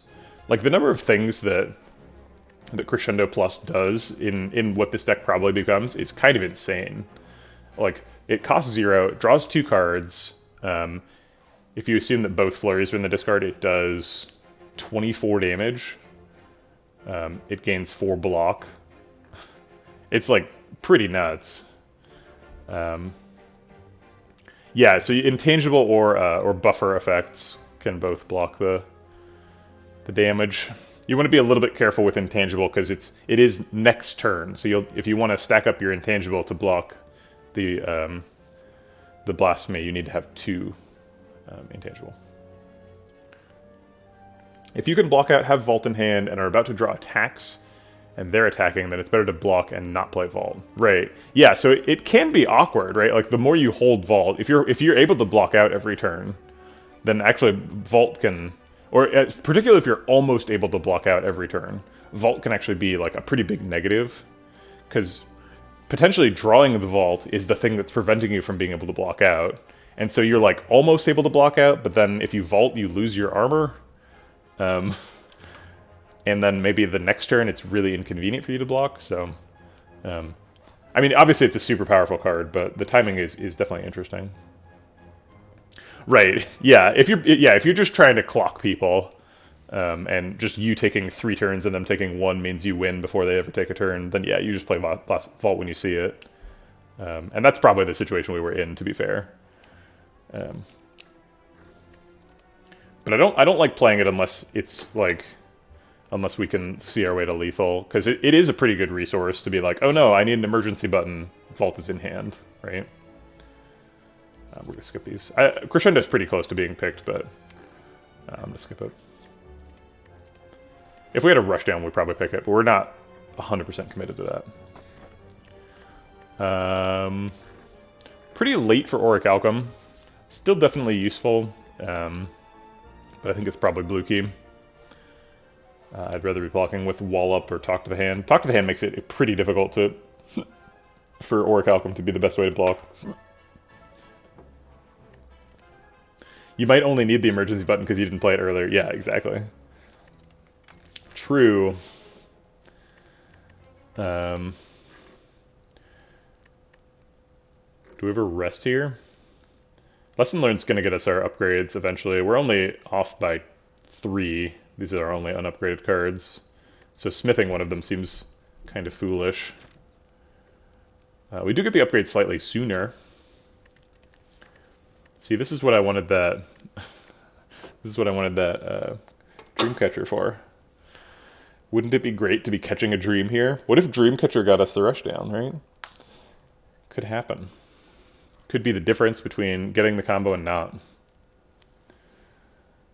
I'm experiencing some regret here. We could recall. Feels like we're pretty safe against Collector. Maybe we get a shovel before our next... or before this fire. We definitely can't get it before this fire. And so we want to recall early. Shovel or Peace Pipe. Or Gira. Yeah. 1 in 71 chance is not a good betting strategy. What do you mean by that?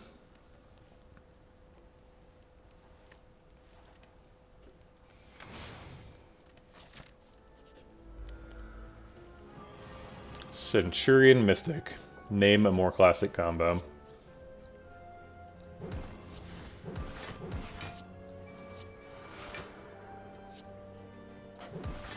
It's much better than 1 in 71. Ooh, our first Unceasing Top draw. Unceasing Top kind of carried us yesterday. Yesterday was probably the best Unceasing Top I've ever seen.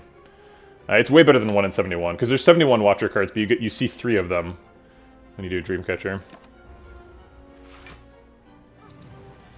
You see 3 cards. You see like a normal card reward screen. Eruption Wall Meditate seems great. We can almost fit Fasting, but not quite.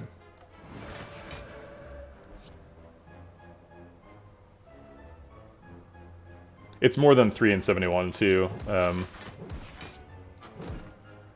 It's kind of complicated. I'll just take another Eruption Wall up.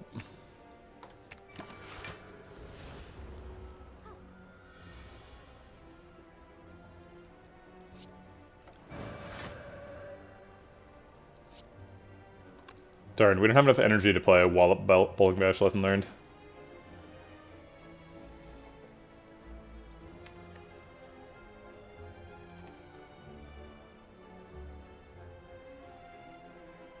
I'm gonna play Bowling Bash. Oh no, I can't play Bowling Bash Vigilance Vault. I don't have enough energy for that either. I was thinking if I could go into Calm and Inner Peace to draw cards, maybe I could kill her before she heals. I think I just can't kill her before she heals.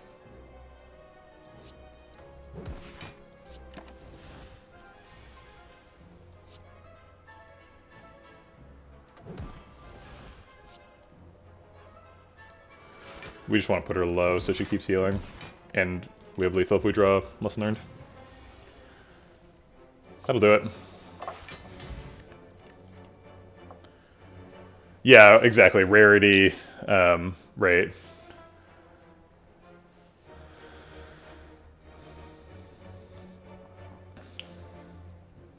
I mean, we would have seen this card reward, so it wouldn't have functionally had Rushdown in it, but it could cause us to get Rushdown a couple of floors sooner.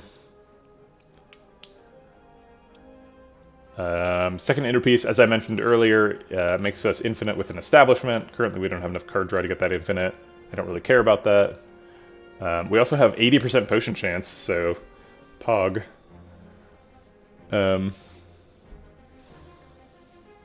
Yeah, so the card rewards are all seeded, right? So we would have just advanced it by 1. I mean, it's never actually productive to think about the way that the seeds affect the randomness of the game.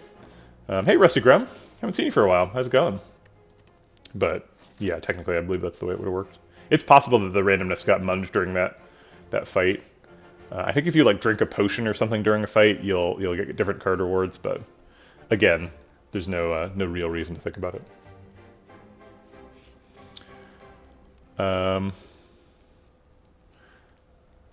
Start playing Slay the Spire more seriously, and I'm so bad. I don't want to call out my brother too much. He played Slay the Spire for the first time yesterday, and I wanted to try playing Spire with friends with him.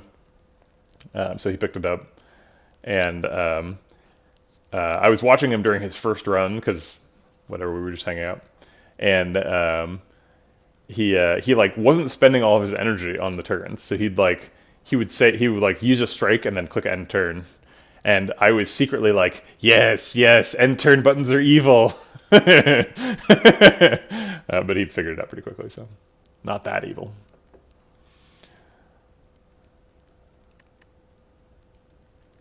Actually, we have whatchamacallit, this thing. So I guess it's not. This is the chance to see at least one uncommon card. It's not the chance to see a specific uncommon card. Obviously, we don't have a 75% chance of seeing Rushdown from an elite fight.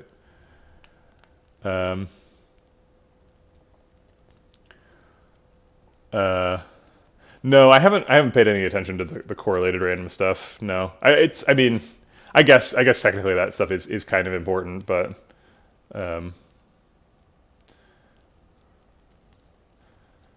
I would just consider those things bugs. I mean, technically they exist, but like, I don't know. Is it really useful to know that you will get a potion later? It seems like that's not really anything you can act on in there.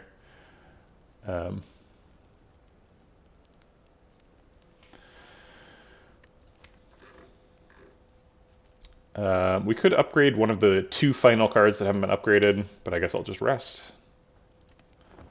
Not getting a ton of value out of it, but might as well do it. Transform a card. Not a ton of just random cards here waiting to be transformed. We could transform Bowling Bash. We're almost done with Bowling Bash. Unfortunately, we have an elite next floor. The Shrine into Monsters fight has changed my pathing once. Interesting. Is that so? If your first question mark is a shrine, your next question mark would be a fight? Yeah, I guess if you know a question mark is going to be a fight, that changes how many question marks you want to see before the first elite, right?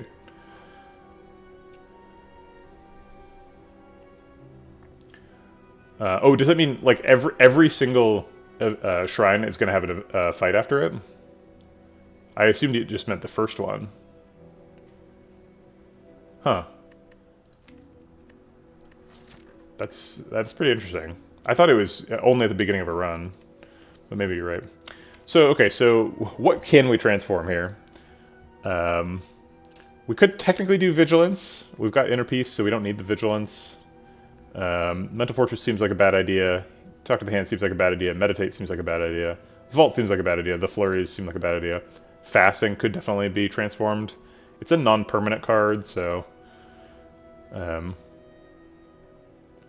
Wallop seems like it's pretty safe.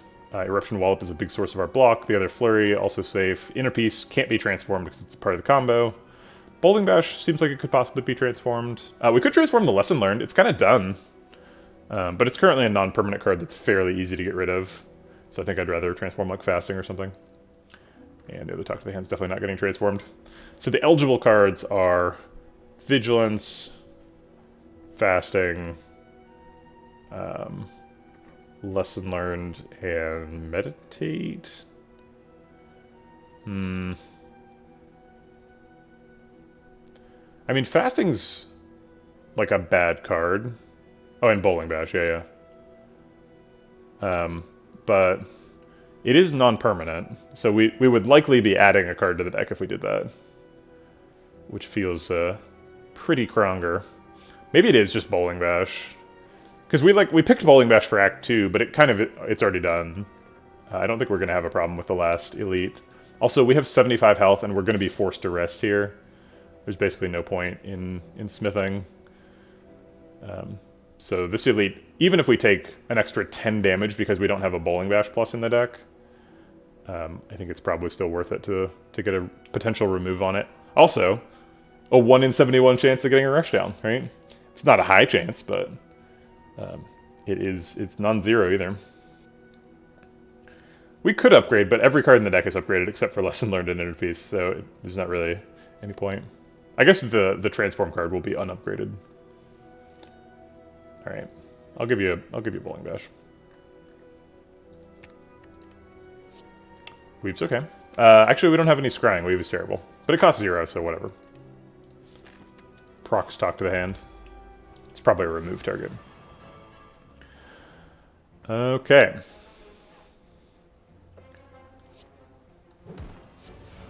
Talk and Flurry are always happening. Probably Vigilance into Flurry again. Ever Cult Pot? Definitely not, right? We're gonna be fine.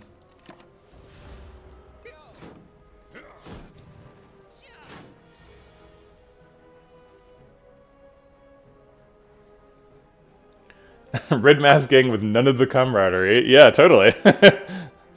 These guys need to work on their chemistry. I'm not feeling it. Taskmaster is so domineering.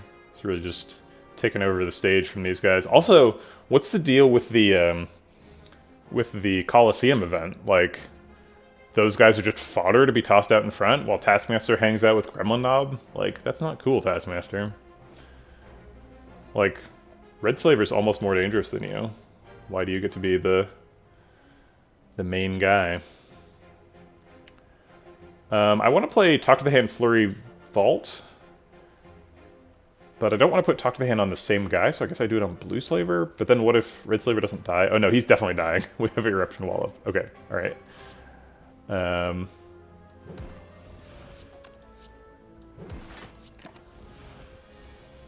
Okay, so Eruption Wallop kills him. Who would win in a fight? This Watcher. Go ahead. Ask a question.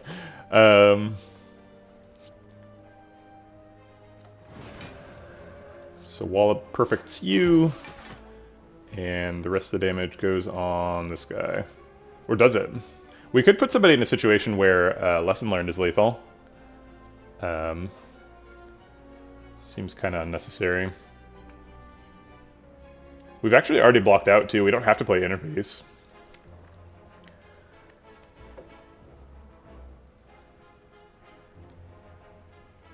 I really don't want to have to shuffle again. We do have Spinning Top, that's true. We could shuffle now.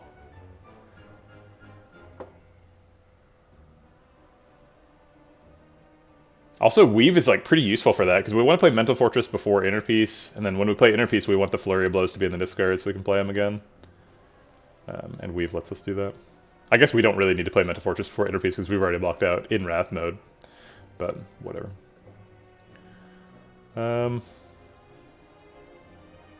Yeah, I'm gonna put him down to 10 and shuffle. Oh, if we draw if we top deck Lesson Learned though, we're really sad. Oops, I did it wrong, even after saying how to do it. Whoops. Okay, alright, we dodged Lesson Learned, that's fine. Wallop is a great card to miss, but that's okay.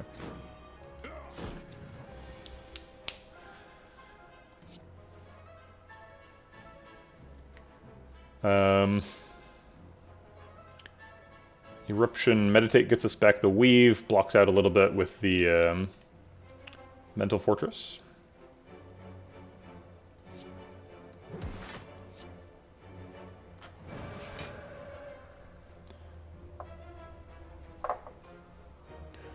I think we're guaranteed to get Lesson Learned next turn. We're also guaranteed to get Flurry.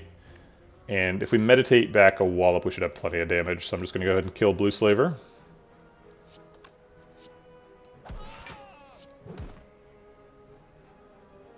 I guess we'll Fasting, too.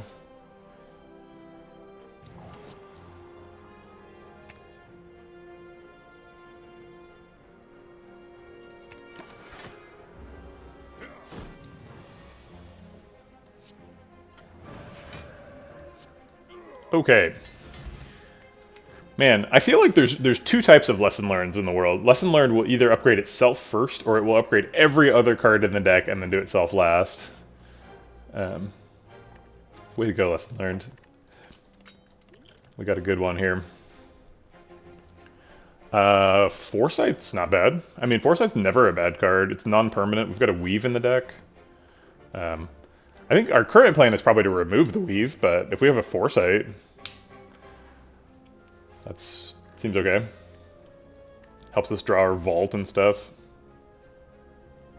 Okay. It says plus on it.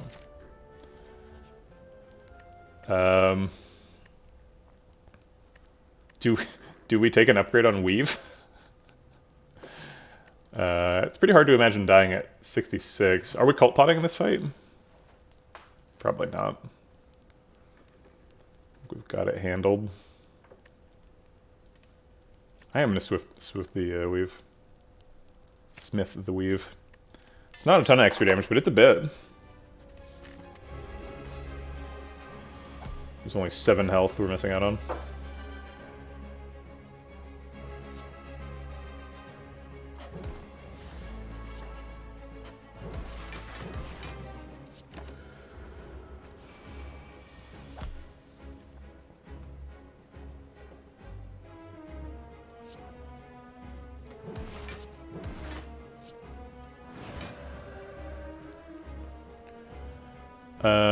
Are we ignoring the torch heads or killing one? We can kill one now.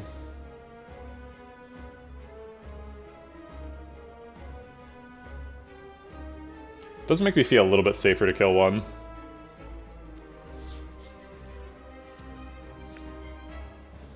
Could also play Fasting here. Play Fasting, Wallop, Double Flurry, Inner Peace.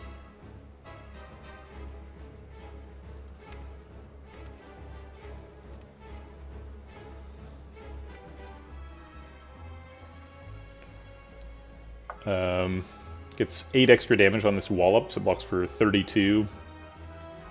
Basically blocks that by itself. Yeah, I'm gonna go for it.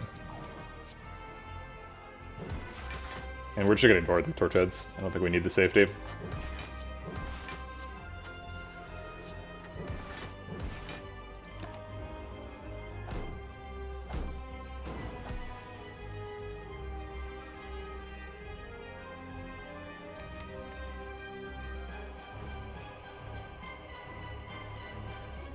Except we kind of do. Gambler's Brew here. It's a pretty bad turn.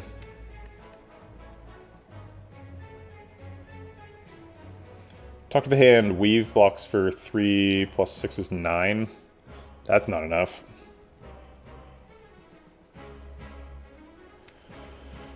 Should have killed one last turn. We still, like, taking 35 is not dying. So if we just play the hand, might just get lethal next turn. Yeah, I guess I'll hold the pot.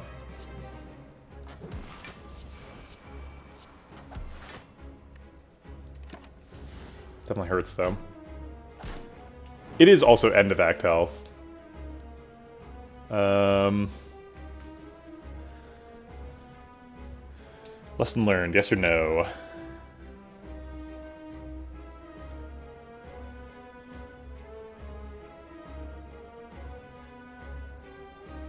I mean, if we get lethal this turn, we want lesson learned. It's pretty inefficient, though. I think I'd rather draw another card. Oh, wait, it doesn't matter. I can draw it anyway. Okay. This seems like a pretty certain vault here.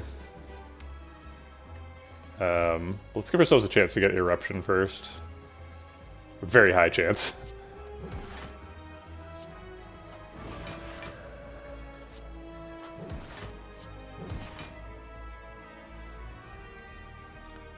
So if we vault now, and we're guaranteed to get lesson learned. We're not guaranteed to get lethal, but we're extremely likely to get lethal. Wait, we might be guaranteed to get lethal. There's only so many cards in the deck. Worst case scenario, we draw Meditate, Vigilance, Inner Peace, Flurry of Blows. Or Weave, I guess, is lower. Weave does 20, though. Yeah, it's still lethal.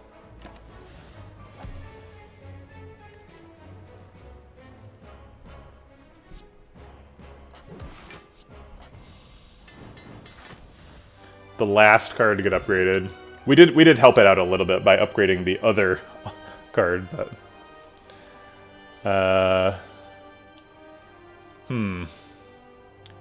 No establishment here. Brilliance, Deus Ex Machina, and Ragnarok. Ragnarok's kind of fun with 2 Talk to the Hands. Deus Ex Machina can be pretty helpful if you've got a scrawl. Need to get a bunch of energy. Yeah, Watcher Rares are like... There's like 2 really good ones, and then all the rest are garbage, pretty much. I guess Lesson Learned is neither garbage nor one of the 2. Yeah, the rest of these are pretty unimpressive. Deus Ex Machina can be pretty good in infinite style decks, right? If you need lots of energy to get your whatever Vigilance, Inner Peace lines to go in this deck, but I don't know. It's not super good.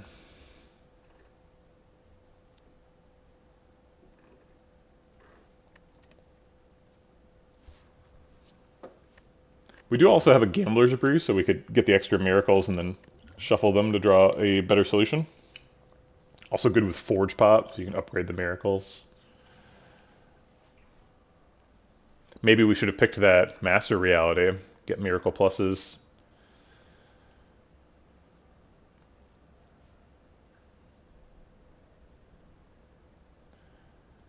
I don't know. I think it's between Deus Ex Machina and Skip. I don't think we need the damage from Ragnarok. I'm kind of leaning towards Skip. Does this deck kill Act 3 bosses? Or like the heart? Do we win the game with this deck? I think we do. This deck does a lot of damage. Getting a wall up every turn is pretty strong. We're going to get a boss relic here. Yeah. Fear Pot versus Gambler's Brew. Gambler's Brew gets us out of trouble. Fear Pot doesn't. I mean, Fear Pot can, but it's unlikely to. Pyramid draws us our 10-card hand. Sacred Bark would let us double Cult Pot. Lets us hold Vault until the perfect time, too. It's pretty nice. Can be a little bit scary in Act 3 because of, like, Nemesis Burns. I guess they can't get stuck in the hand, but, like, Reptomancer Wounds can. For Pyramid. No energy relics here, worth noting. Probably not picking Astrolabe. The deck is too good. Find me 3 unnecessary cards in here. I don't think you can.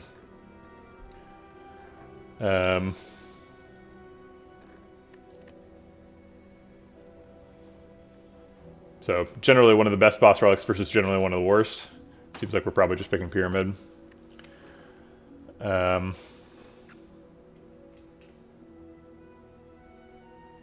It's not like we've got White Beast Statue, Potion Belt, or anything.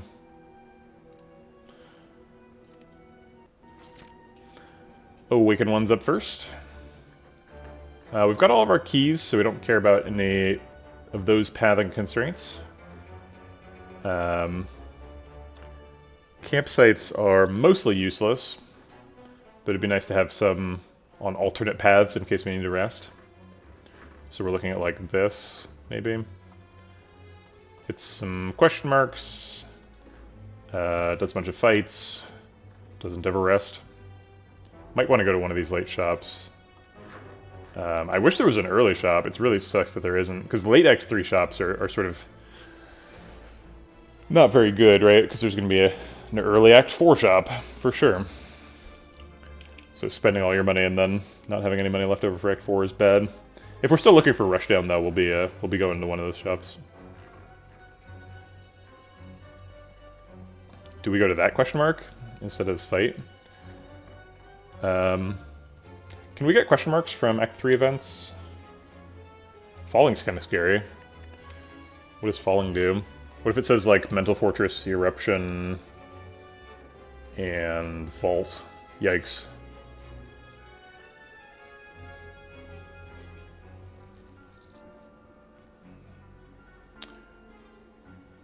Two questions or fights with relics, yeah.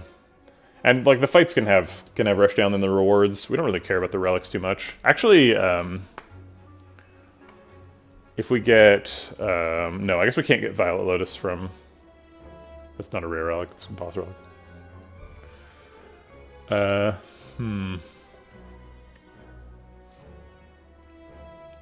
I wish that GoldenEye, instead of saying whenever you scry for 2 more, just said scry for 1 at the beginning of your turn.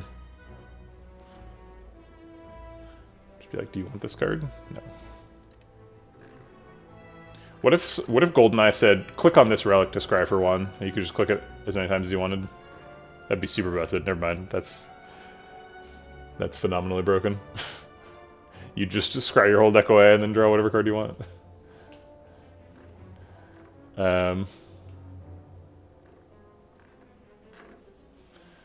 So Falling's a little bit scary. Mind Bloom's usually good. Doing question marks for shops makes a lot of sense because we need the shops to find Rushdown. Sphere's fine. Sensory Stone's fine. Tomb of the Red Mask is great because we have Red Mask. And Winding Halls is not useful. I mean, fights have card rewards too. So we kind of want like fights and shops instead of question marks. So like that, maybe?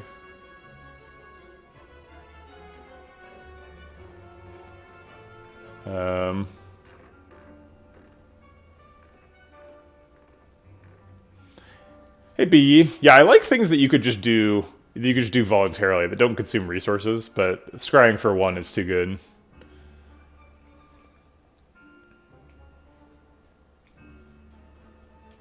What if, like, Silent had a relic that just said, click this to block for -2? And it's like, if you get 2 footworks in that relic, you can get infinite block. Otherwise it does nothing. That'd be fun. Or you could do like a speed pot with it. Most of the time it does nothing. How many charges per fight would Goldeneye have to have for it to be balanced? It's a good question. The current Goldeneye is pretty good. So I'd say a pretty large number, like 10. You'd have to play it to really see.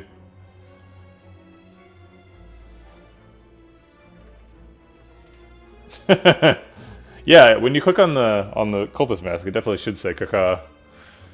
You should be able to say Kaka voluntarily in this game. We're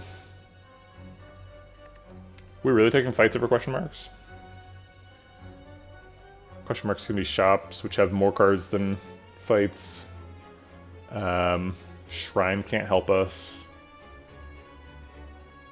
Treasure can't help us, yeah. I think we're taking fights over question marks. Is there any path with more fights? How many fights can we do? If there was a path that was all fights, would we take it?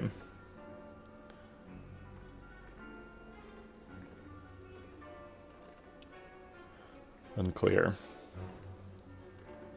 Right, I think we're pretty happy with this path.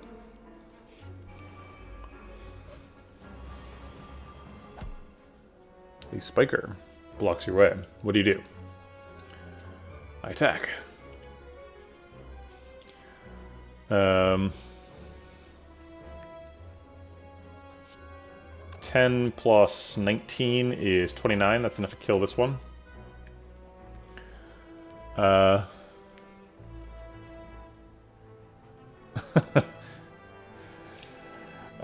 I mean, Lesson Learned doesn't have anything to upgrade anymore, so that doesn't actually do anything. But it is still lethal, and it doesn't go into Wrath mode, so I guess I'll do it.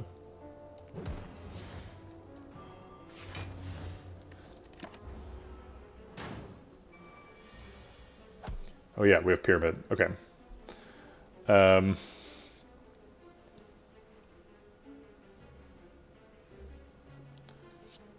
Let's kill this nerd.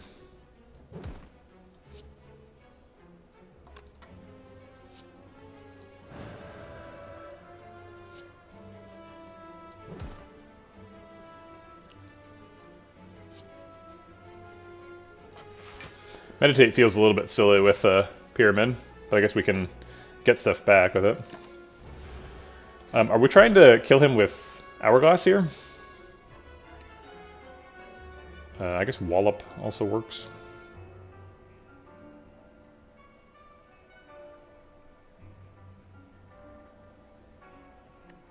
We can just Wallop Meditate every turn, right?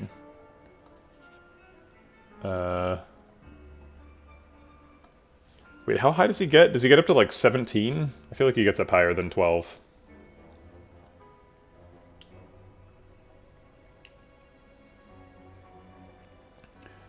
That's true. Talk to the hand would work.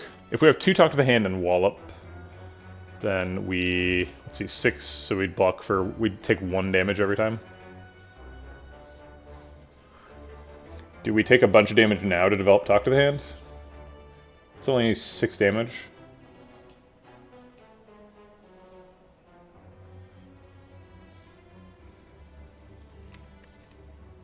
Oh, we can't get 2 Talk to the Hands.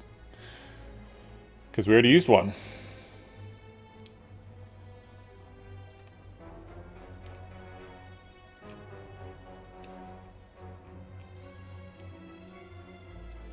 I guess if we had Fasting, Wallop Talk to the Hand, that's actually health neutral.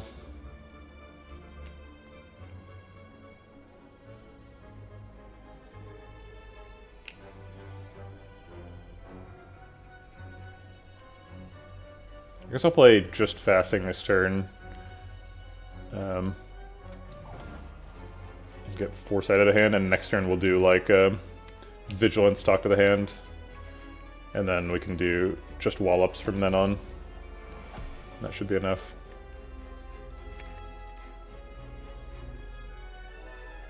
Ah, assuming we draw Vigilance, which we did not.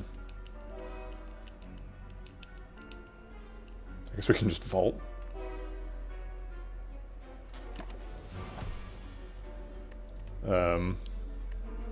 Also, I don't have enough energy for that.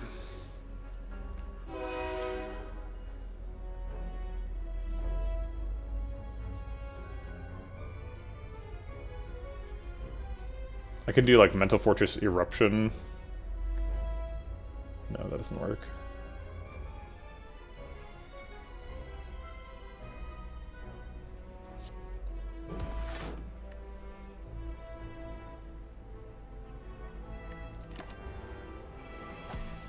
I mean, I think Wall of every turn is just kind of just good enough.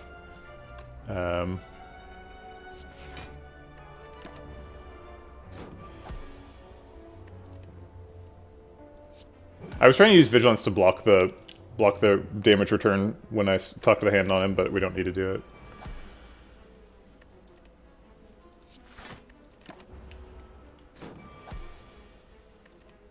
Okay, die then.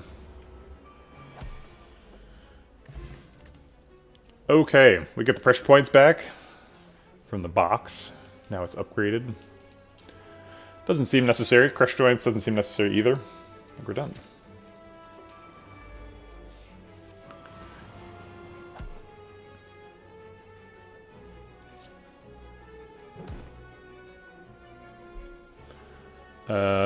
Let's see. Vigilance, Flurry, Eruption, Flurry, Lesson Learned. Should probably kill this one if we want.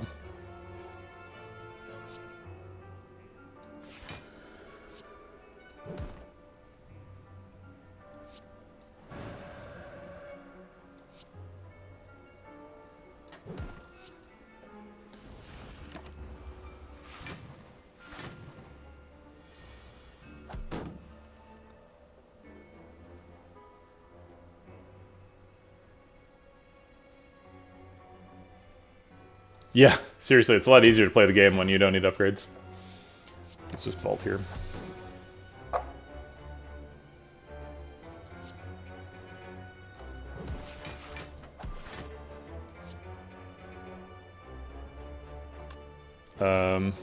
He's coming back next turn. I want to shuffle with both flurries in hand. This blocks a draw, but it's okay.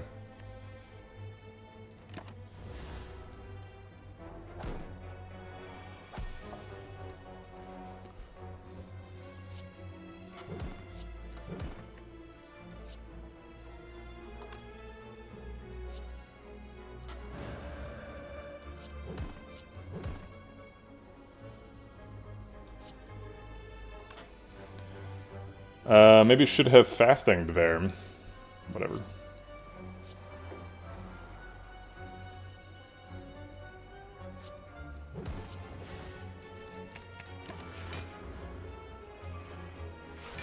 Oh wow, with Pyramid, if you end your turn with Meditate, you actually do get to keep the flurries. That's fun.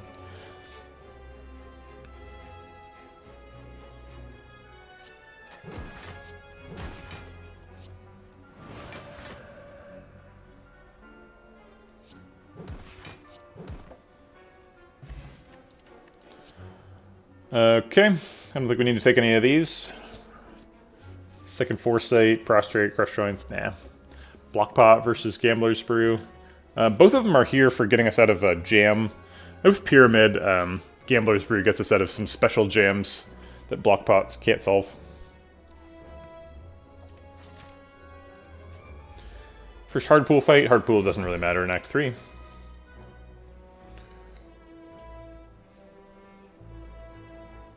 Just get the powers down. Get Talk of Hand developed.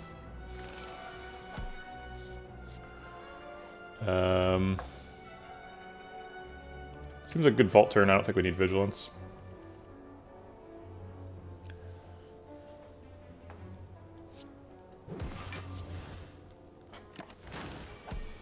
Oops, shit. I forgot you take constriction damage.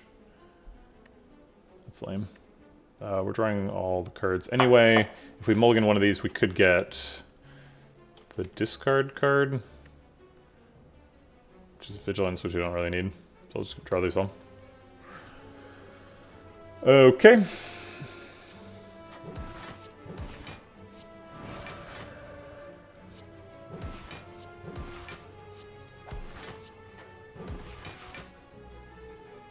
Seems like plenty of block. Let's do it all again.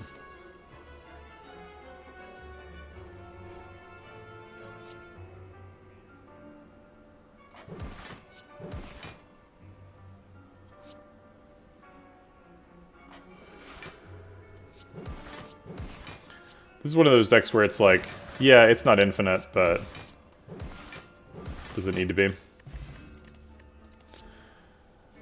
Extra Mental Fortress plus. I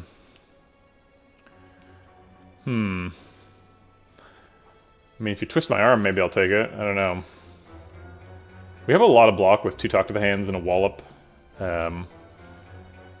We changed stances like maybe twice a turn, so it's an extra 12 block per turn.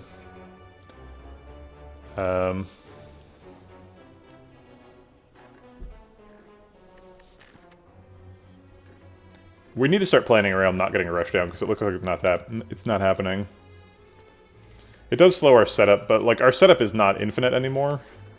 If we're assuming we don't get rushed down. And like the reason we didn't pick a Mental Fortress before is because like 1 Mental Fortress is enough to get infinite block against the heart if you're getting rushed down. But if you're not getting rushed down, and you're only changing stances like twice, maybe 3 times a turn, you kind of need more Mental Fortress. I think I'm willing to pay that cost. Fear Pot versus Gambler's Brew. We picked Gambler's Brew over a bunch of stuff now.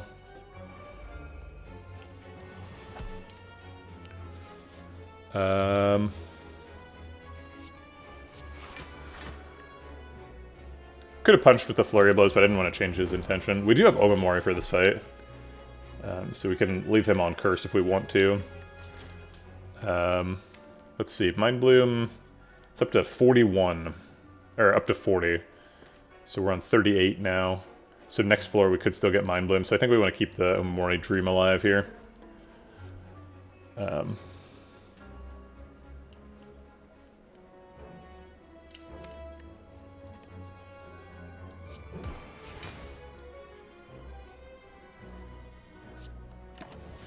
Okay.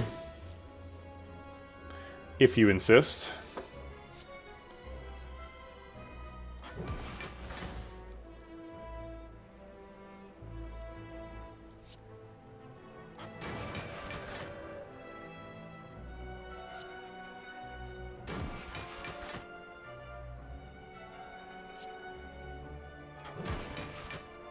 Jesus.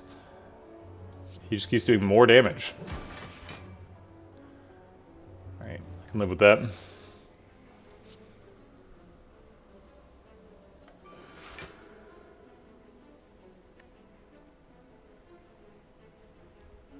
I guess I'd rather have another card in hand than a weave. So let's get that out of the way.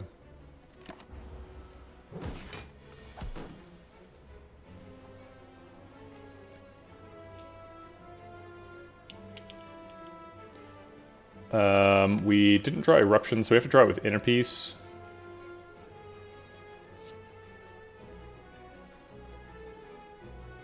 Inner Peace draws 4 cards. So we make some significant hand room here.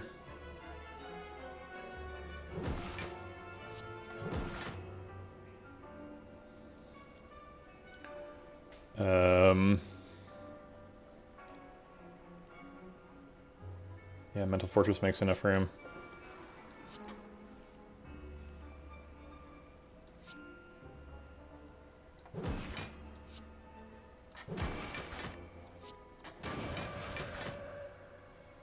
Alright, we're blocked out. Do we get Rushdown deck? No. No Rushdowns yet.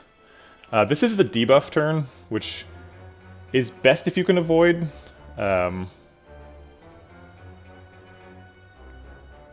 But can be difficult to dodge sometimes.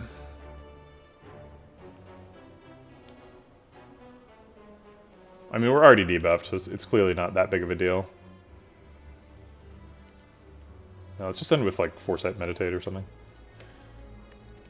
Meditate's really feeling pointless. Now, maybe we just remove the Meditate next time we can remove a card.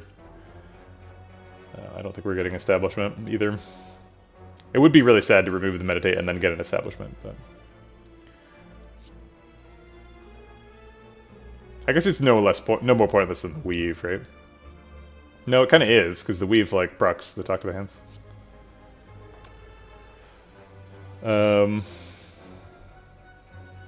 So there's, like, 3 danger intentions, right? The Parasite, the Big Attack, and the Multi-Attack. Either of these is fine. So it's like a 50-50. We can roll those dice a couple times. I'm just going to take the damage. Yeah, that's the high damage one. Well, wait, actually... Oh, no, we can't exit. Alright, we can block that. That's the best one. Why are we not playing the 0-cost cards? So the mechanic of this fight is that he changes his intention when you attack. So we want to manage his current intention. And so we're trying to stay away from the Parasite intention specifically, because that adds a card to the deck. I mean, it wouldn't, because we have Omamori, but... we're trying to save our Omamori charges for Mind Bloom.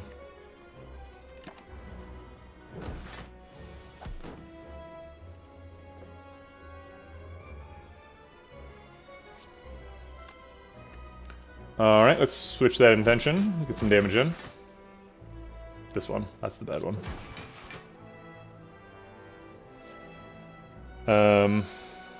We didn't draw Inner Peace, so if we want to switch stances, we have to Vigilance Eruption. Seems fine.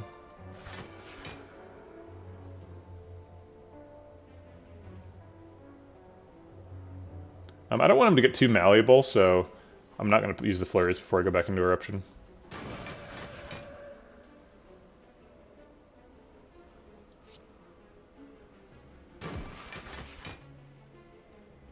We can block the big attack.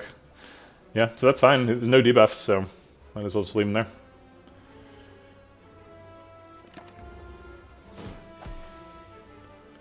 There's the bad one again.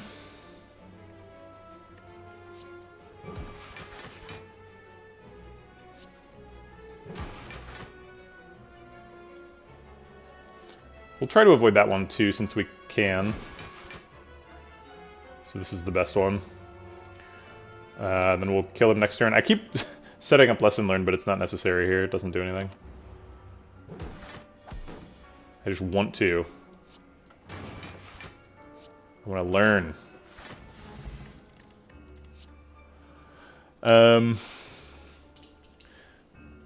Backup Meditate seems bad. I was just talking about how removing Meditate from the deck was an option. Flag Sleeves and Sash Whip are damage commons. A little late for that. Weak Pot's okay. I think it's not quite as good as Gambler's Brew, though.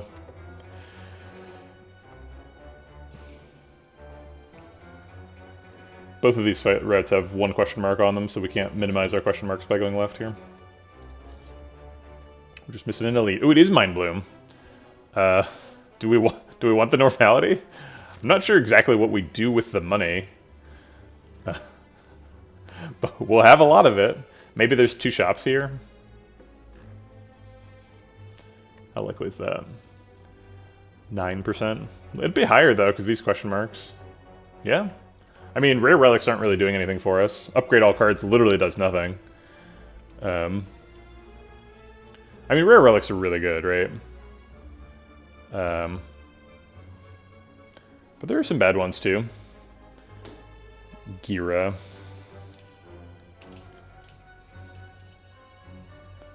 I mean, you know, if you have access to the 1,000 gold, I think you take the 1,000 gold. Generally. So I'll take 1,000 gold. I don't know what we're doing with it, but we'll find out. Can it really be this easy?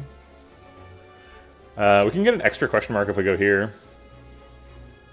So we could go like there instead.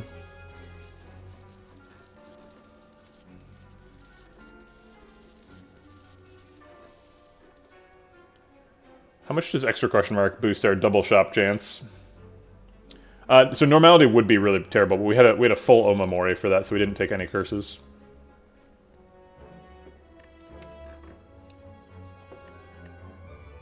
carrying that Omori since like floor 6.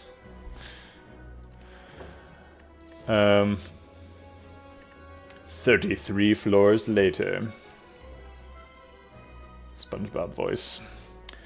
Okay. I kind of do want that extra question mark. Do I want it more than an elite, though?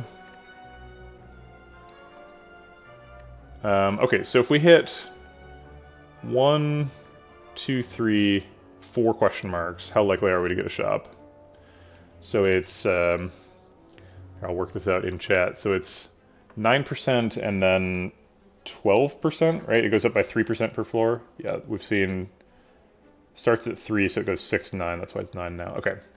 So it's 0.91 times 0.88 times 0.85, and I said it was 4 question marks? 1, 2, 3, 4, yeah. So times 0.82, so that's our chance of missing, oh bother. It thinks that the dot is a command, so I'll put a backslash in front of it, but that's not meaningful. Oh, I could have just put a 0 in front of it. So it's a 55% chance to miss shop. So we've got a 45% chance to double shop if we go all 4 question marks. It's a pretty high chance.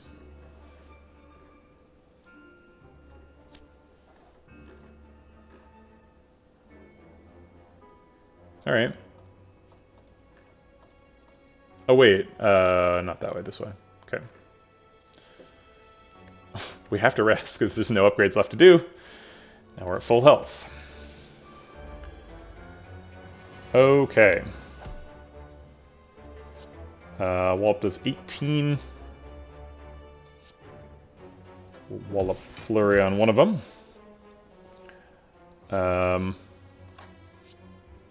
We can kill the other one, but it takes some resources. We'd have to spend both Talk to the Hands on it.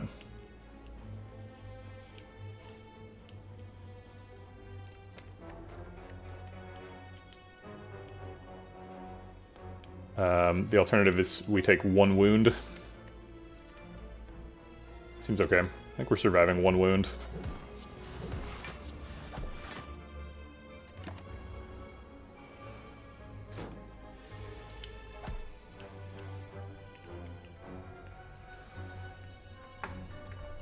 Okay. We do want to kill him now. So he doesn't hit us for 25.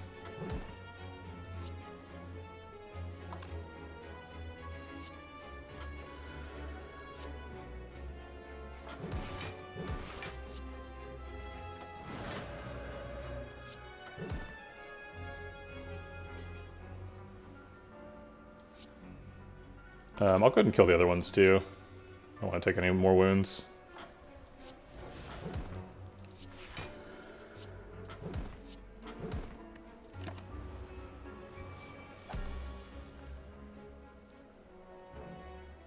I enjoyed the instance 2 weeks ago where you had Coffee Dripper in a fully upgraded deck. Yeah, yeah, that was a really bad, whatchamacallit? Mind Bloom. It's pretty unusual that it's a bad event. I'm going to play the Foresight so that we don't have to draw Fasting next turn. And by next turn, I mean right now.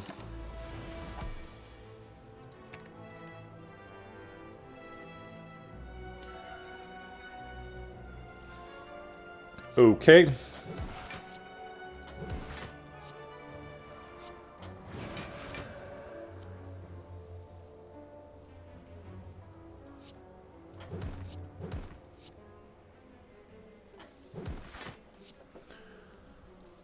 I get all the cards back. Still just got the 1 wound. I still don't want Fasting. There's only 5 cards that aren't in my hand, so it doesn't matter what I do here. Okay. Seems like a pretty strong position to be in.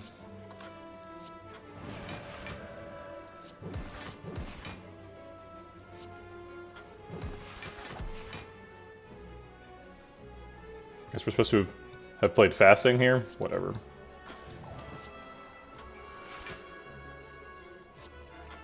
I'll only play one so that I draw the whole deck next turn.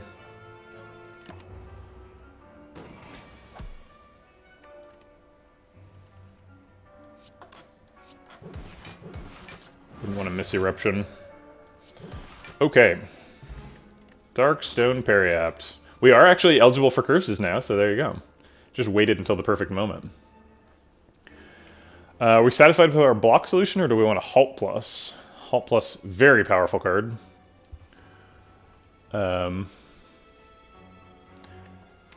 With question marks, we're somewhat likely to get a removal. We're hitting 4 question marks, so we're fairly likely to hit falling. Not super likely, though. Let's see. So there's 5 out of 7 chance we hit an event 50% of the time, basically. So it's like 5 out of 14, which is approximately 1 out of 3. Wait. 5 out of 14. No. This out of 7 is meaningless. There's 5 of them. We have a 50% chance to hit an event. There's 5 of them, so 10% chance to hit each one. Assuming though the event number would stay the same, which it doesn't, over the course of 4 whatchamacallit, question marks, we would have a 90% chance to the power of 4 to miss each one, and that's a 36% chance. So we're likely to hit any individual X3 event here. This is Info Mod.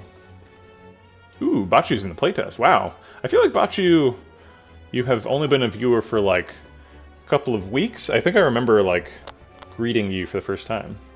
Already got enough points for a playtest. Amazing. Let me go put you on the thing so that I don't forget.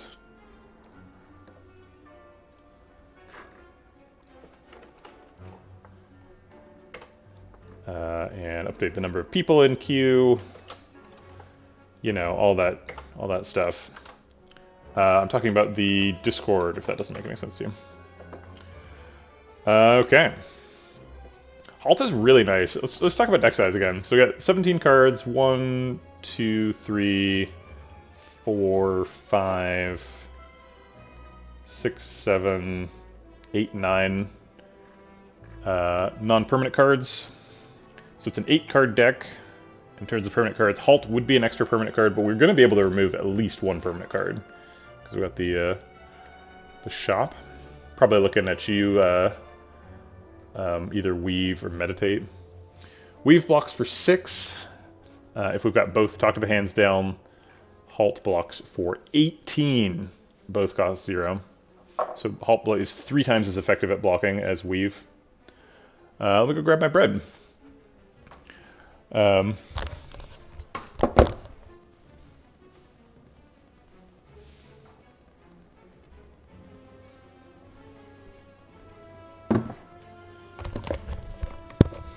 Thank you for the kind words, Bachu. Appreciate the support. Or appreciate the kind words? I don't know. Apparently there's a shortcut in my brain between appreciate and the support. So I was unable to disconnect that in time. Okay, so this is my bread. So last time somebody did a show bread, I took my starter out of the refrigerator, so this is the next step. So you dump a little bit of starter in the bottom and then feed it, basically. And so this is just basically a bigger version of the starter. But this is actually the most important part of making sourdough bread. This is the most difficult part and the most important part. If you get this right, you can do everything else wrong. You'll still get a good loaf of bread. If you do this wrong, you can do everything else right and get a brick. So this is the most important part, so I'll teach you this part. In here, kind of hard to see, there's like some bubbles in the thing. This is not ready. When this is ready, this thing will be like all full of bubbles and it'll be really light and fluffy. And it's really important that like when you pour the water in here, that it all floats.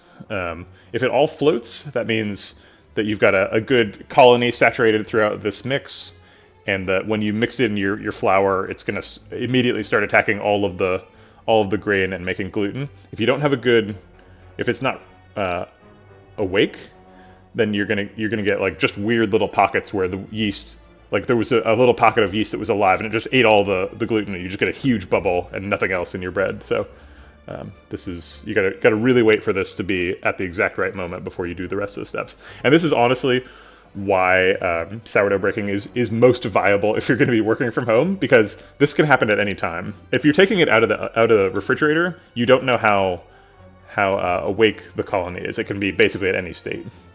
It's like in hibernation. So like getting a predictable timing on how long this autolays takes can't be done. The only way to do it predictably and reliably is to like feed your starter on a schedule every day, keep your house at the same temperature, right, and like always start baking at the same time. And that's just like, that's way too much work.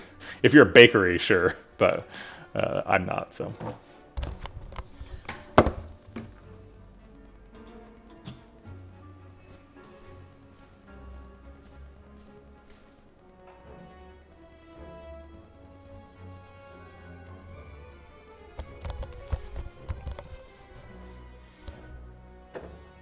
Thanks for the kind words, Bakrams.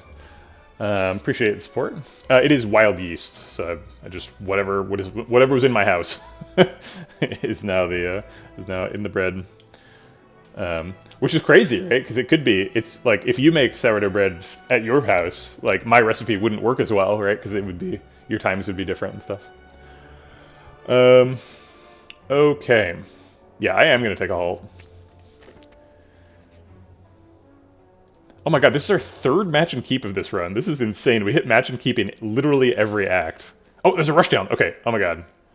I'm going to risk an injury to search for a rushdown. This rushdown is so important.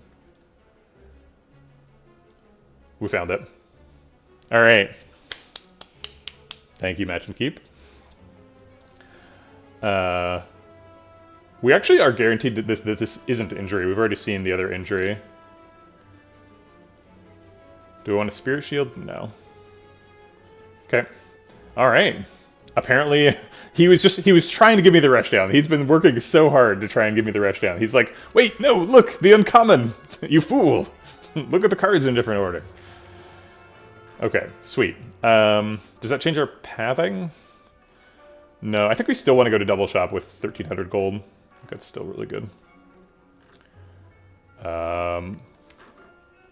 Just now our card removes are even better. Bottled Lightning seems like it doesn't really matter.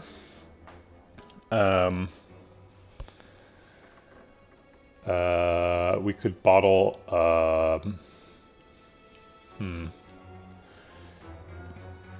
Vault? Bottle Vault makes a lot of sense.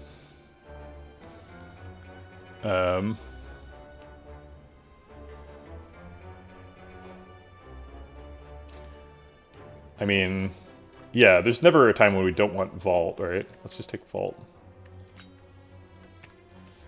Okay, we're at full health, so we can't... and all of our cards are upgraded, so no point going to the fire. Not really any point in going to fights either, now that I think about it.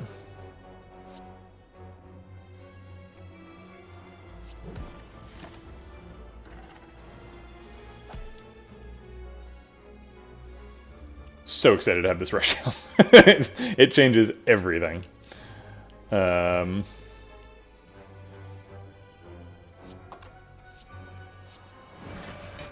Is rushdown upgraded? It isn't, so we actually have a target for lesson learned this fight.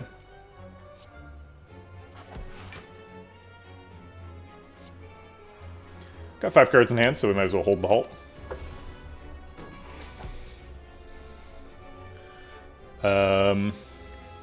He's not attacking, so whatever we want to do. I don't really need inner peace, though. Holding vigilance.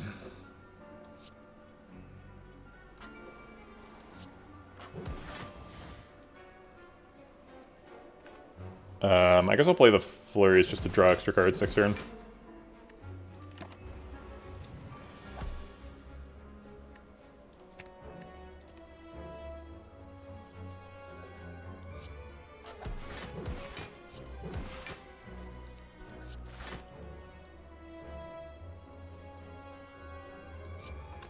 I guess we can just block out with Wall Up. I was planning on Vigilance to get the flurries back, but we've already blocked out, so no need to leave Wrath. Might as well just do damage, set up for Lesson Learn.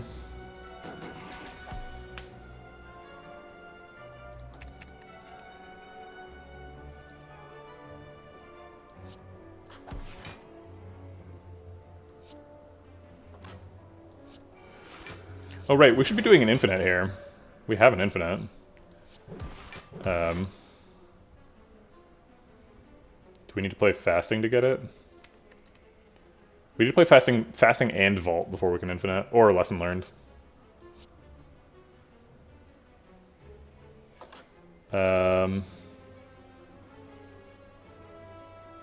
If we fasting, can we still lesson learned later?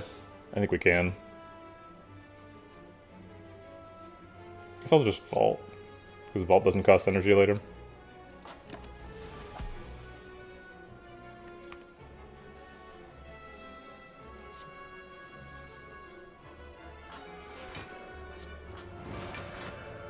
Okay, now we can just play Inner Peace and Eruption until we don't want to anymore. Wait, we didn't draw Inner Peace? Oh, because our hand is full, because we haven't played Fasting yet.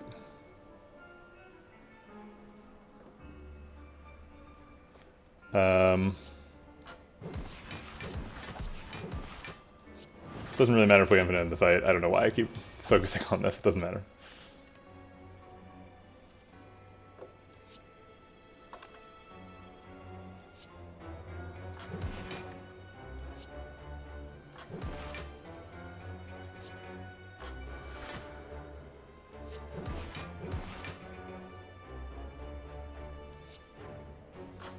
And we can just lesson learn next turn.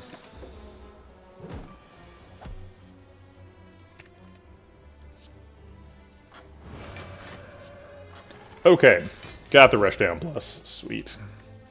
Gambler's Brew versus Gambler's Brew. Gambler's Brew wins. Every time. Nope. I don't know why this event exists, but it's not good now or ever.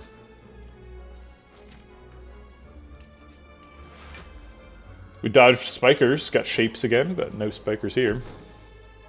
Do we get rid of Lesson Learned now? Yeah, Lesson Learned... Lesson Learned is actually fairly easy to get rid of in a fight. We just pay 2 to get rid of it, so we probably get rid of, like, Meditate or Weave, because those are permanent cards we can't get rid of.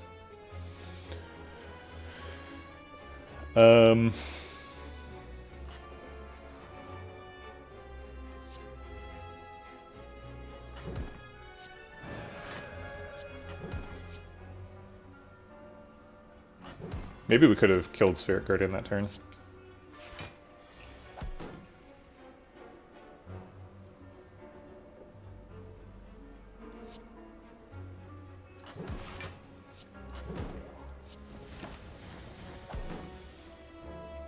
Wallop doesn't work in this fight, neither does Talk to the Hand. Kind of a crappy fight for us. And we bottom decked a Mental Fortress, so we're a little bit screwed.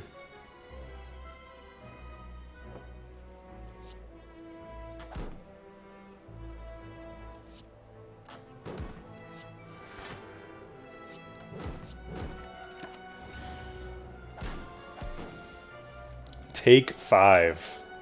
Unbelievable.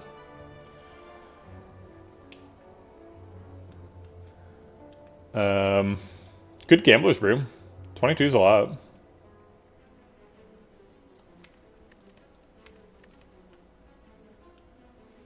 We don't have lethal, right? We can't change stances.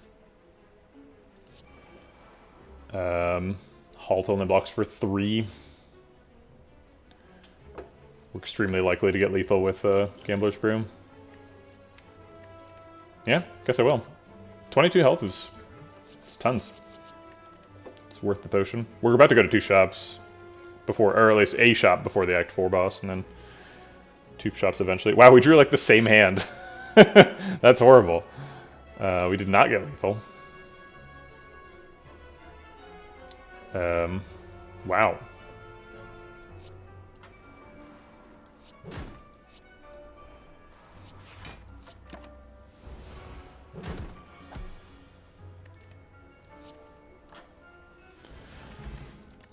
Yikes. Oh, we did get Establishment. Do we want it? We still have to meditate. I don't... It seems like it's pretty unnecessary, though, at this point.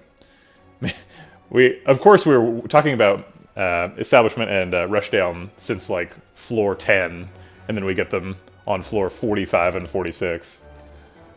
Get them both. Yeah, we don't have enough card draw for it to be good. I mean, it makes things energy positive, but who cares about being energy positive when you're damage infinite and block infinite? And it, you know, takes time to draw and play and stuff. Triple Jawworm. A very dangerous fate. I think we just vault here. I want to save Flurry for when we have Talk to the Hand up.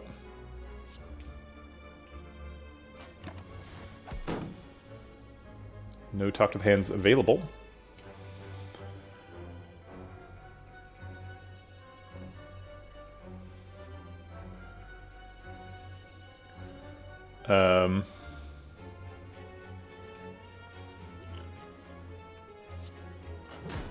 Let's go ahead and get his armor gone and see what's in this skill pot. Protect is good enough. That'll do it.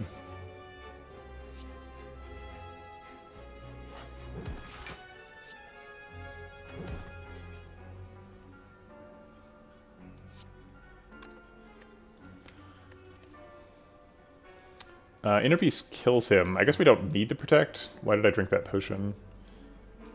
I'm getting hungry, sorry.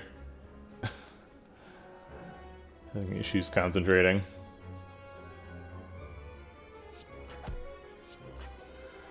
I guess I'll just hold the protect.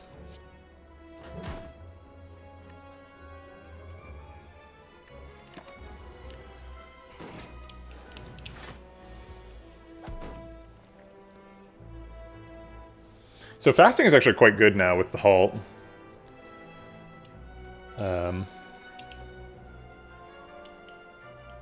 So we could go like fasting, eruption, halt, talk to the hand, double flurry. And then meditate to get back out.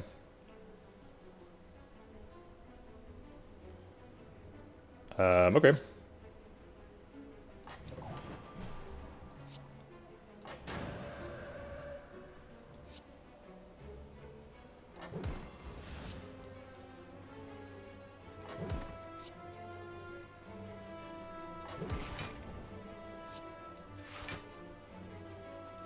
Don't really need the meditate, so I'm gonna play Mental Fortress instead. I assumed I would need it.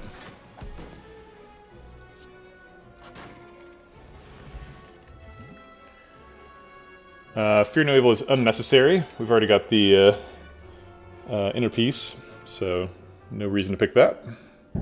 Wall up and Empty Body also are permanent cards. Okay, we failed to find our second shop, so we ended up with a 21% shop chance on the next floor. Medkit lets us infinite on turn 2 against the heart. Shuriken increases our scaling, which increases our card efficiency against Time Eater.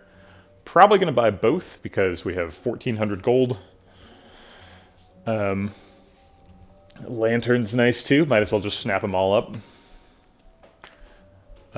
Unimpressive potions. Entropic Brew's okay. Gambler's Brew's better than Attack Pot. I'm probably going to do card remove as well.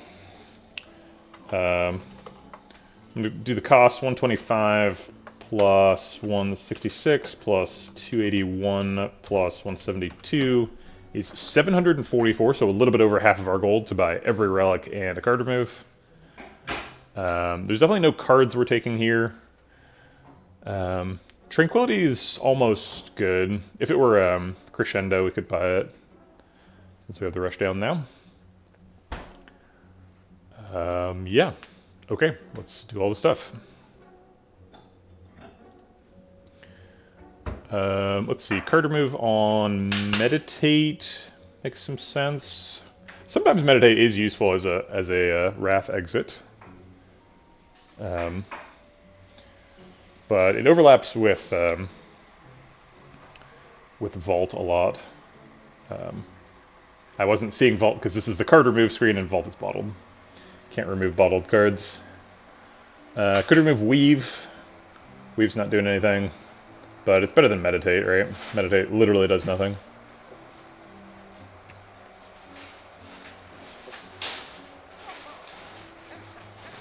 Delicious relics. Give them to me. Okay. We're forced to rest, which is a good thing, because we've got some health to get back. Is there a card that would be too good to pass up here? Another Talk to the Hand? We'd probably take a Talk to the Hand. I mean, that's a non-permanent card, so it's probably not what you're asking. Is there like a permanent card we would take? Maybe Panic Button? Hard to think of one. I kind of think no is the answer. Okay. Kind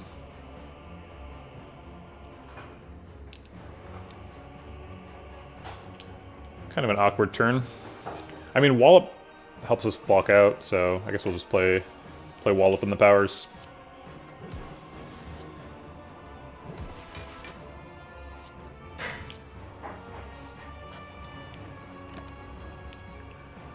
Might be able to save the cultists here.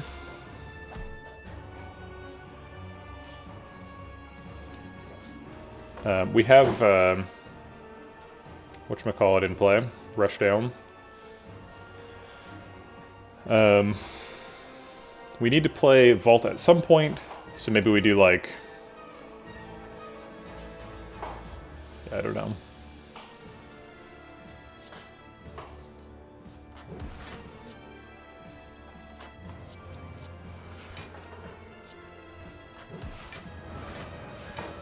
Draw some cards. Looks like this is our Vault turn. I'm gonna hold the flurries because block is better next turn than this turn, and we stay in Wrath and stuff.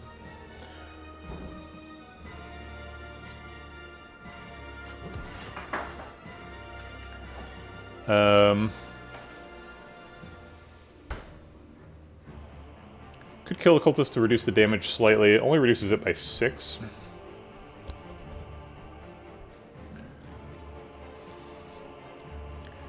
I would like to infinite next turn, which means we need to play Lesson Learned this turn. And we don't have any upgrades, so we don't have to kill a cultist with it. I guess we actually play Foresight this turn, because we have to get rid of one of the cards. But Lesson Learned is too expensive to play with Vigilance, and presumably we won't play with Vigilance.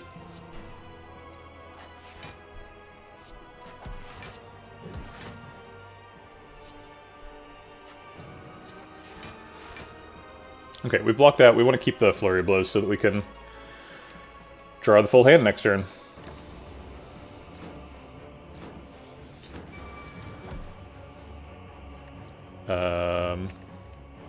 We're going to maximize our chance of drawing Eruption, which we've now drawn. I guess we can afford Flurries first.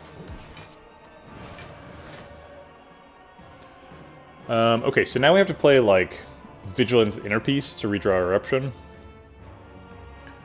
And then Eruption to draw those. Which puts a little stress on our energy, but I think we've got enough energy and enough hand room, so it should be fine.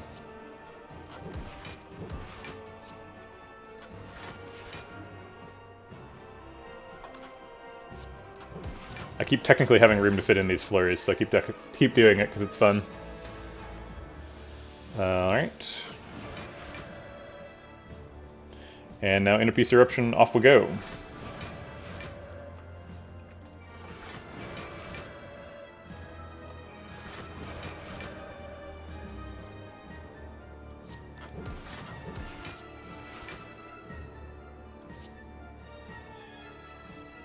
I can afford to play one Eruption here, or one Flurry. Oh wait, no I can't. Shoot, that was dumb. It's okay. The fight's over. I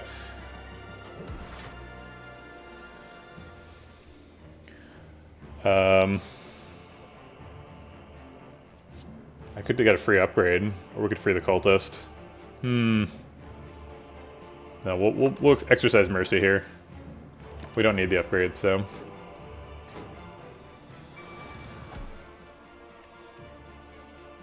Alright, I'm gonna stop being cute and just play Inner Piece Eruption so I don't mess it up again. Technically we can play both flurries before we play Inner Piece, but... I guess it increases the damage by like 50 per cycle, so I'll do it.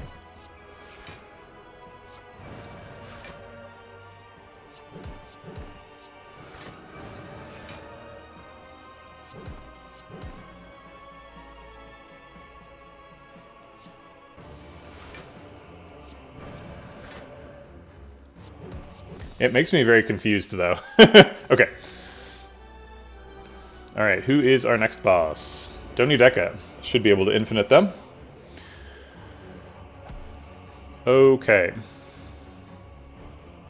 What is this redrawing madness? So if you look at the card Rushdown, you will see that when we enter Wrath, we draw 2 cards. And so we just play something that exits Wrath, which in our case is Inner Peace, and then something that enters Wrath, which in our case is Eruption. 2 cards played, 2 cards drawn, 0 energy spent, because exiting Calm gets you 2 energy, so get to do stuff forever.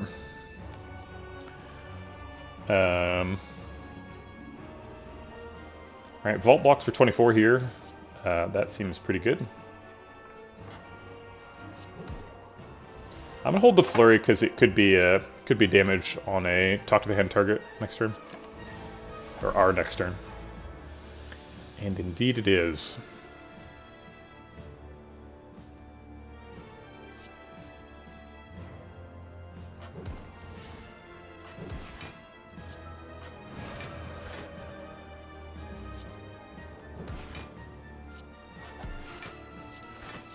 That was a lot more block than we needed. I'm not sure why I played all those cards, because I want to retain cards in hand to prevent me from having to redraw the cards. It's kind of a mistake.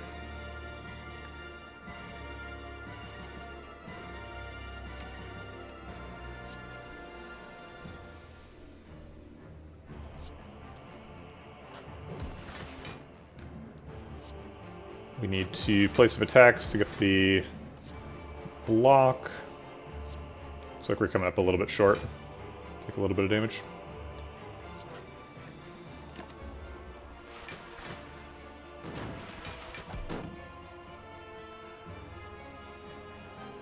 We've got Rushdown in place, so Eruption is going to draw.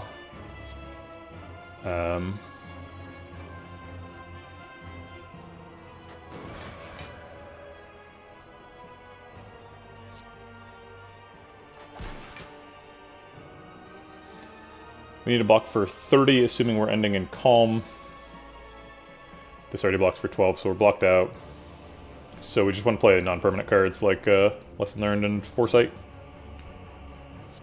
And then we should infinite next turn. Although, actually, he's putting Dazes. And we don't have room for Dazes, is that right? So we might have to play Fasting before we infinite, or might not be able to infinite. And have to wait a turn.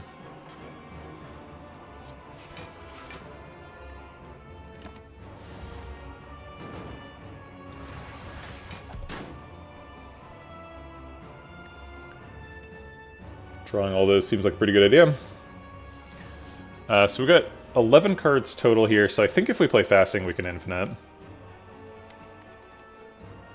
We should start with Inner Peace, though, to draw the whole thing. So it's like Fasting, Inner Peace to draw 4, and then Eruption, Inner Peace, yeah.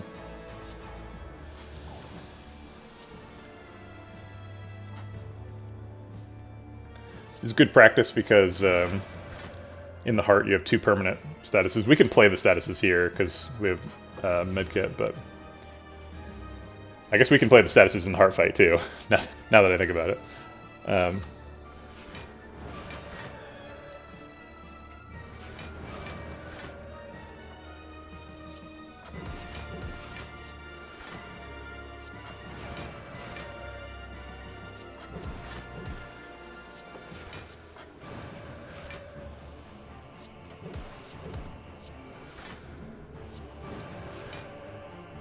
Okay. A not quite perfect Donudeka fight.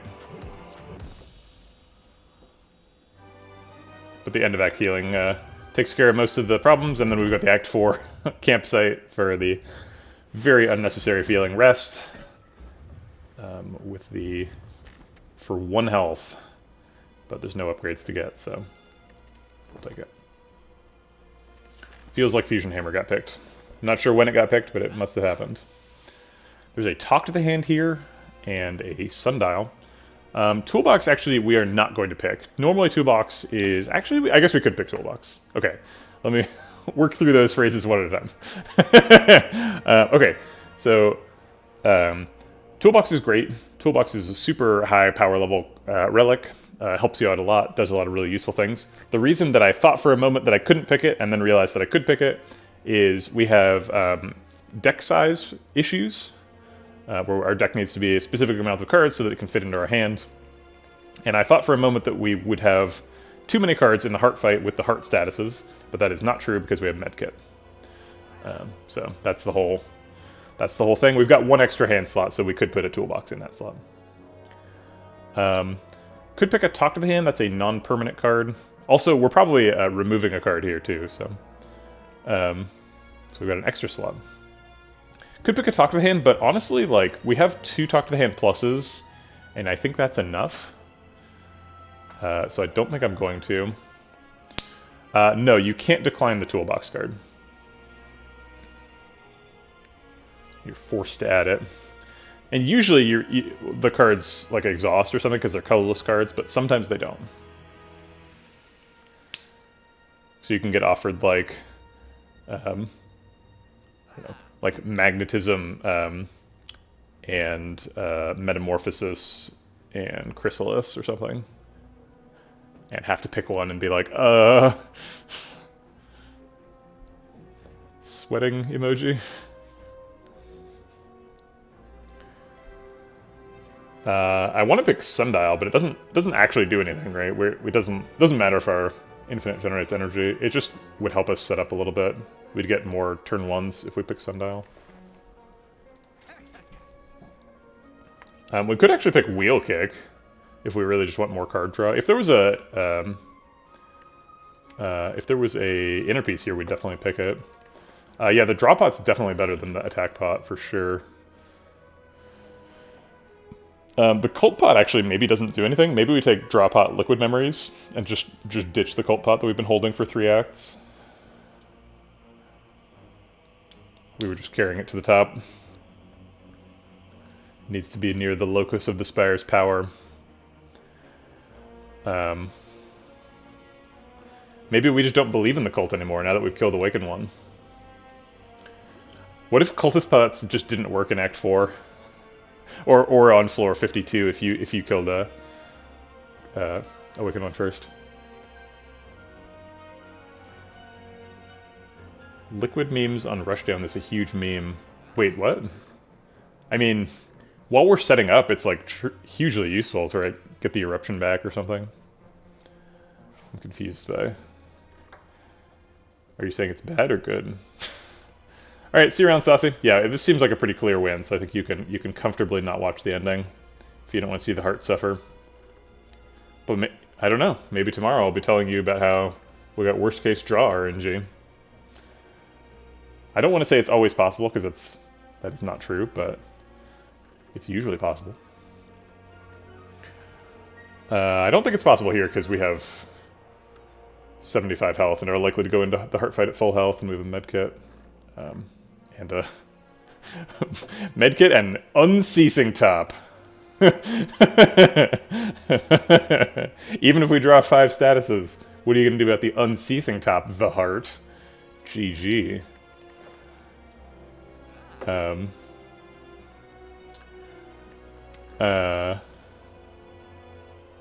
So what are we removing? It's probably Weave, right? Weave does nothing. And is a permanent card. Or Lesson Learned. Lesson Learned probably does nothing. It's I guess even if we pick a card from Spire Elites, Lesson Learned still won't upgrade it until the heart's dead, so yeah. And Lesson Learned is non-permanent, so let's just remove the Weave. Okay. It warms my heart to see something that I can't afford. We had like 1,400 gold in this run, and I was worried we were never going to spend it all, but we spent it all.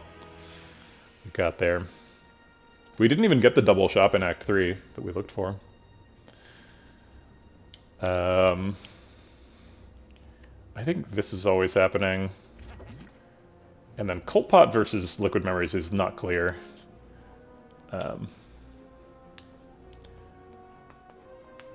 And same with Toolbox. But Toolbox is like usually pretty good, so I'm going to assume that it's good here. We could toolbox into Panacea into block the fasting debuff. Get hyped. Look at that, down to 4 gold. Full value Mind Bloom. I guess I'll take a Flash of Steel.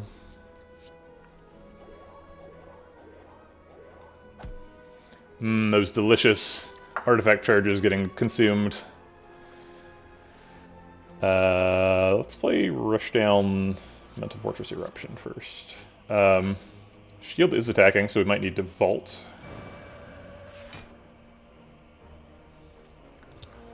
Flash Steel, what do you do? So we can wallop exit. So the exit blocks for 6, the wallop blocks for 24, so we block for 36 total. They're hitting for 32, so we can save the vault. Sure.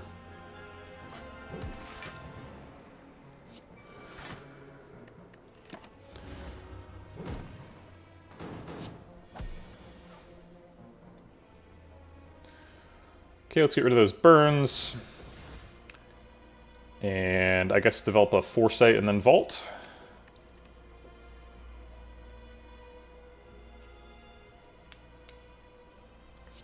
To try and draw back to Eruption. Oh wait, we can develop Mental Fortress as well.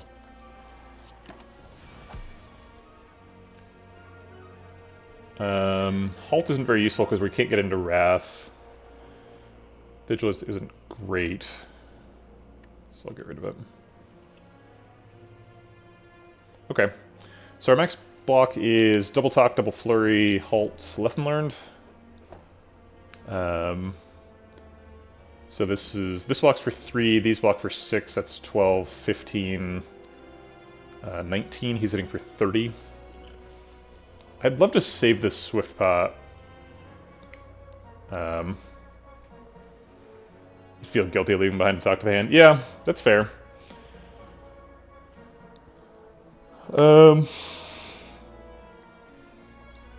They could also have a potion.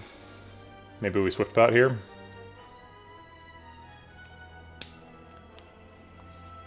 How much health is it worth?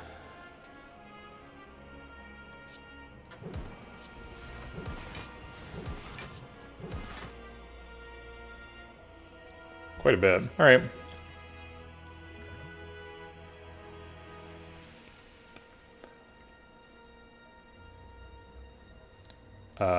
Inner piece into infinite.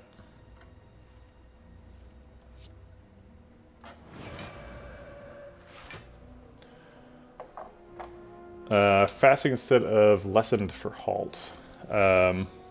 What? Fasting instead of lessened for halt. Unclear what you mean. Oh, you mean fasting to get extra halt block? Yeah, that's true. Okay.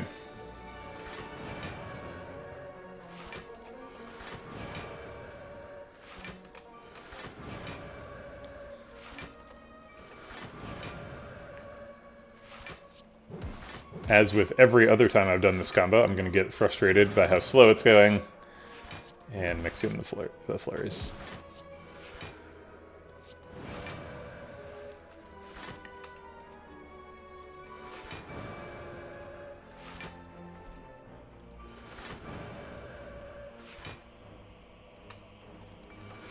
I wonder if there's other infinites with this Flash of Steel. Flash of Steel and Sundial, too. Actually, there is. Yeah, we could just do Inner Piece Flash of Steel. That's kind of fun.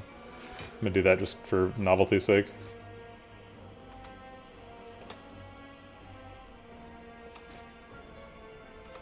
It also only requires me to push one button.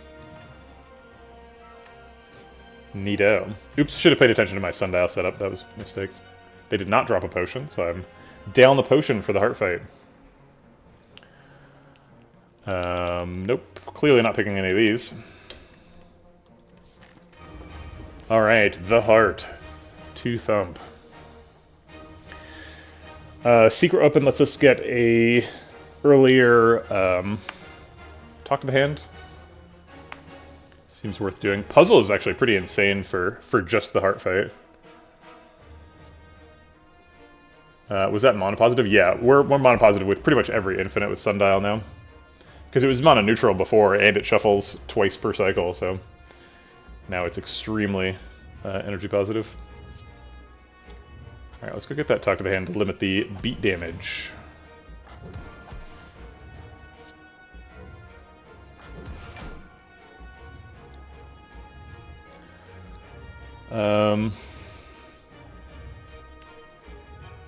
I just want to play 2 more cards, or actually 1 more card?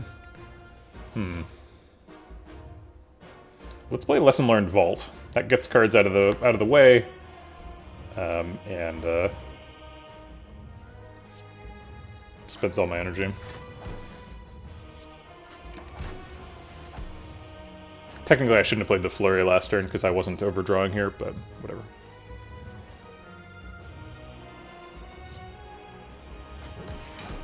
Okay.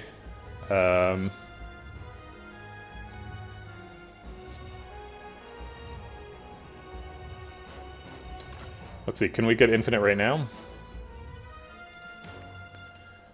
If we rush down the Eruption and it draws Vigilance, we can Vigilance Inner Peace. So if Eruption draws 2 cards, there's 1 card left here and 3 cards here. So it would be a... Oops, shit, I forgot to cult that. Let's pretend that doesn't matter, because it doesn't. So, no, we can't infinite this turn. Our earliest infinite's gonna be next turn. Okay.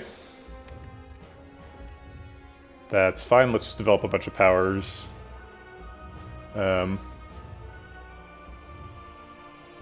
So you basically need 5 cards for this. Power 4, Stance, Draw, Flurry, Peace, Rapture. You only really need 3 cards for it. If you have Rush Down, Eruption, Inner Peace, that's really all you need. If you have a Talk to the Hand or a Mental Fortress, then it's block positive against the heart, which is important. Okay, so we're just going to get some powers out of the way here.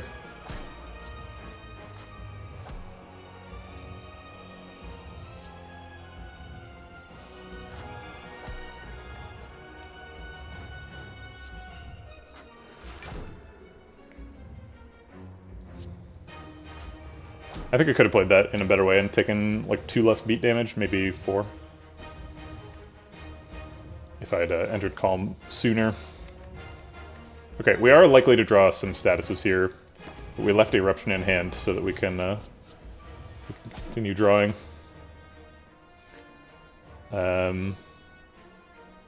Also, we have access to powerful Scrying.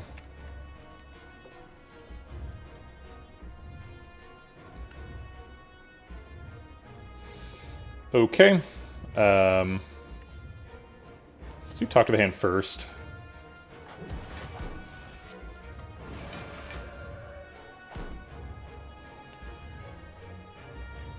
And let's get this out of play.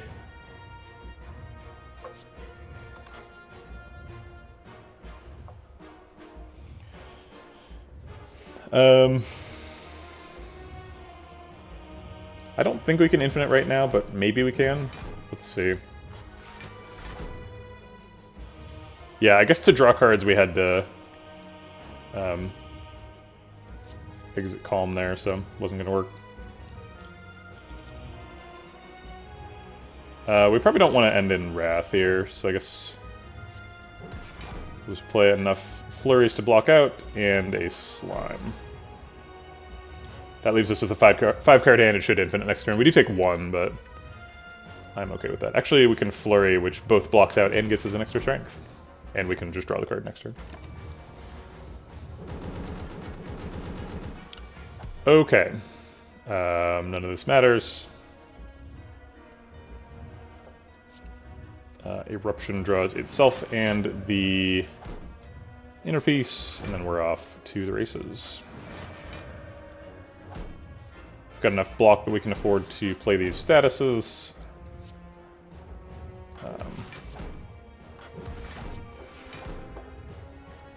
We can afford to play Fasting too.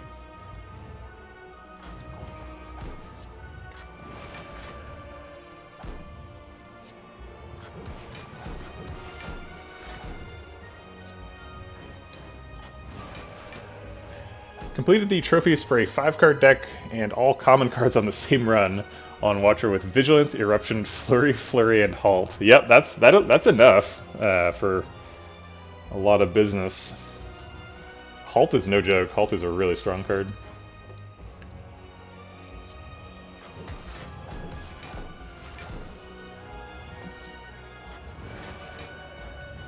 Okay, we got a damage cap, and we're blocking out a 135 damage attack, which is always amusing. So we will just end there, I guess. Oh wait, no, I actually want to end in Calm, so that I can draw cards by playing Eruption first, so we don't take extra beat damage next turn. Yep.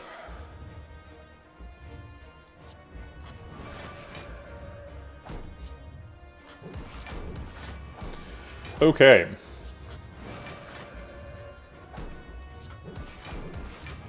Wow, that was fast. It was only like 10 cards or something.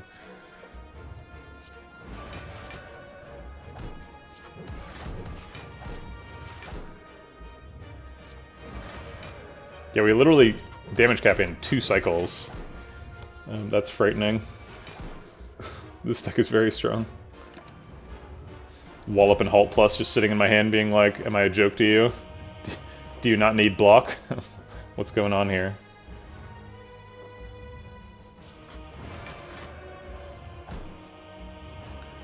You want all 9s? Sorry, I think I can't make all 9s anymore. Yeah,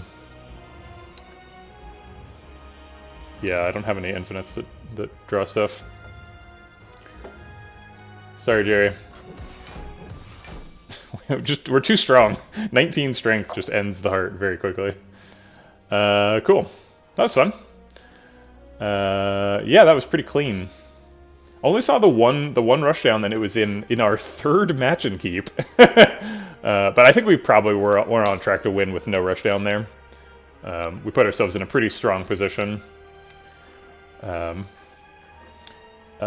ended up Omamori Mind Blooming. We picked up Omamori on floor 6, and 38 floors later, or 33 floors later, took a Mind Bloom on the very last floor where it's allowed.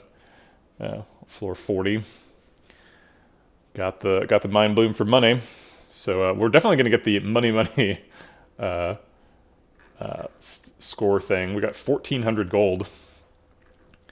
Yeah, not too much to say about this.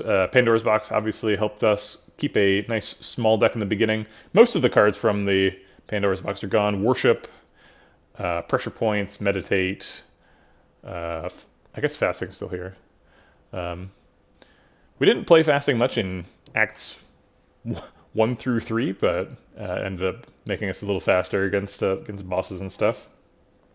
A lot of people called for Fasting to get removed, but it's a non-permanent card, so I couldn't find the time to do it. Vault obviously is a super good card. Getting one of those in your Pandora's Box is really nice.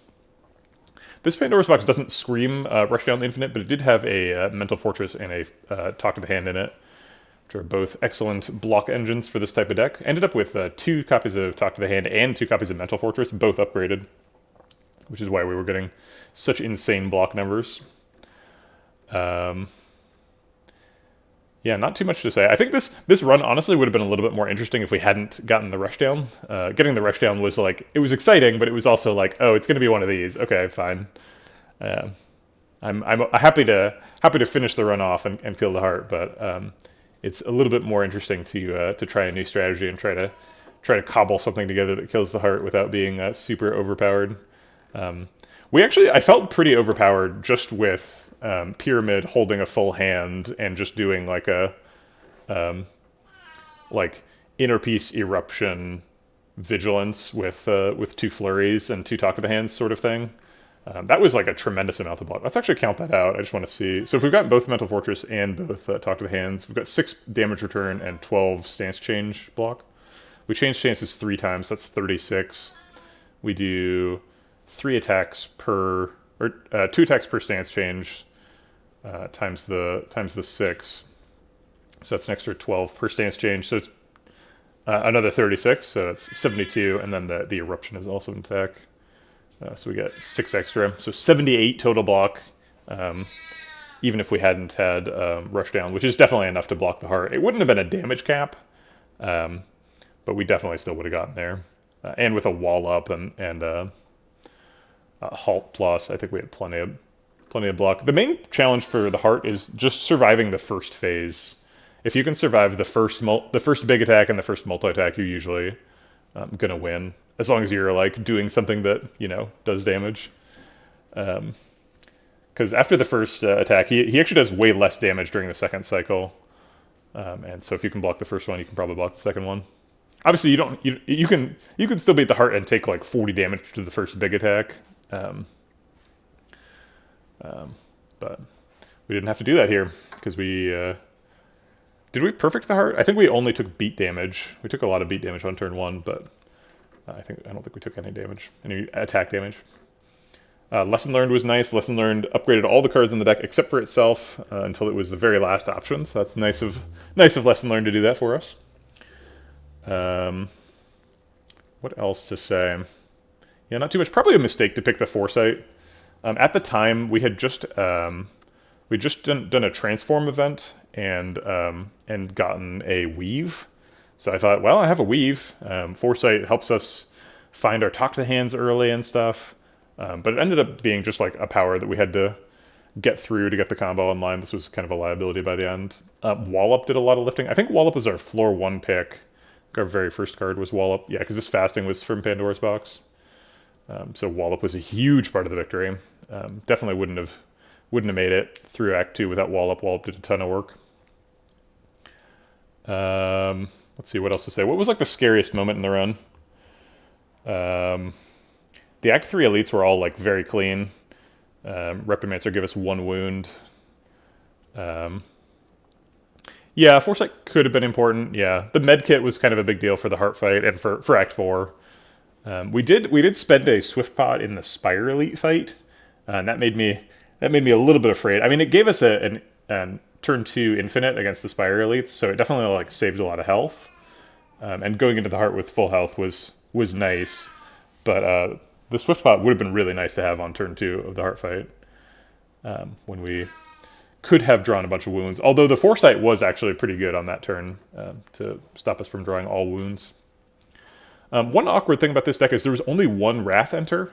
So, and because all of our like block was based on entering Wrath and flurrying people and exiting Wrath, sometimes we were left with no block because of the lack of eruption. Oh, I remember we saved a Gambler's Brew for a long time, and then we just had a really scary turn where we like had no block and Gambler's Brewed into also getting no block and ended up taking like 20 damage. I don't remember what the fight was though. I think it was the fight before Triple Jawworms. Was it like Spire Growth? Anyway, that turn was kind of scary.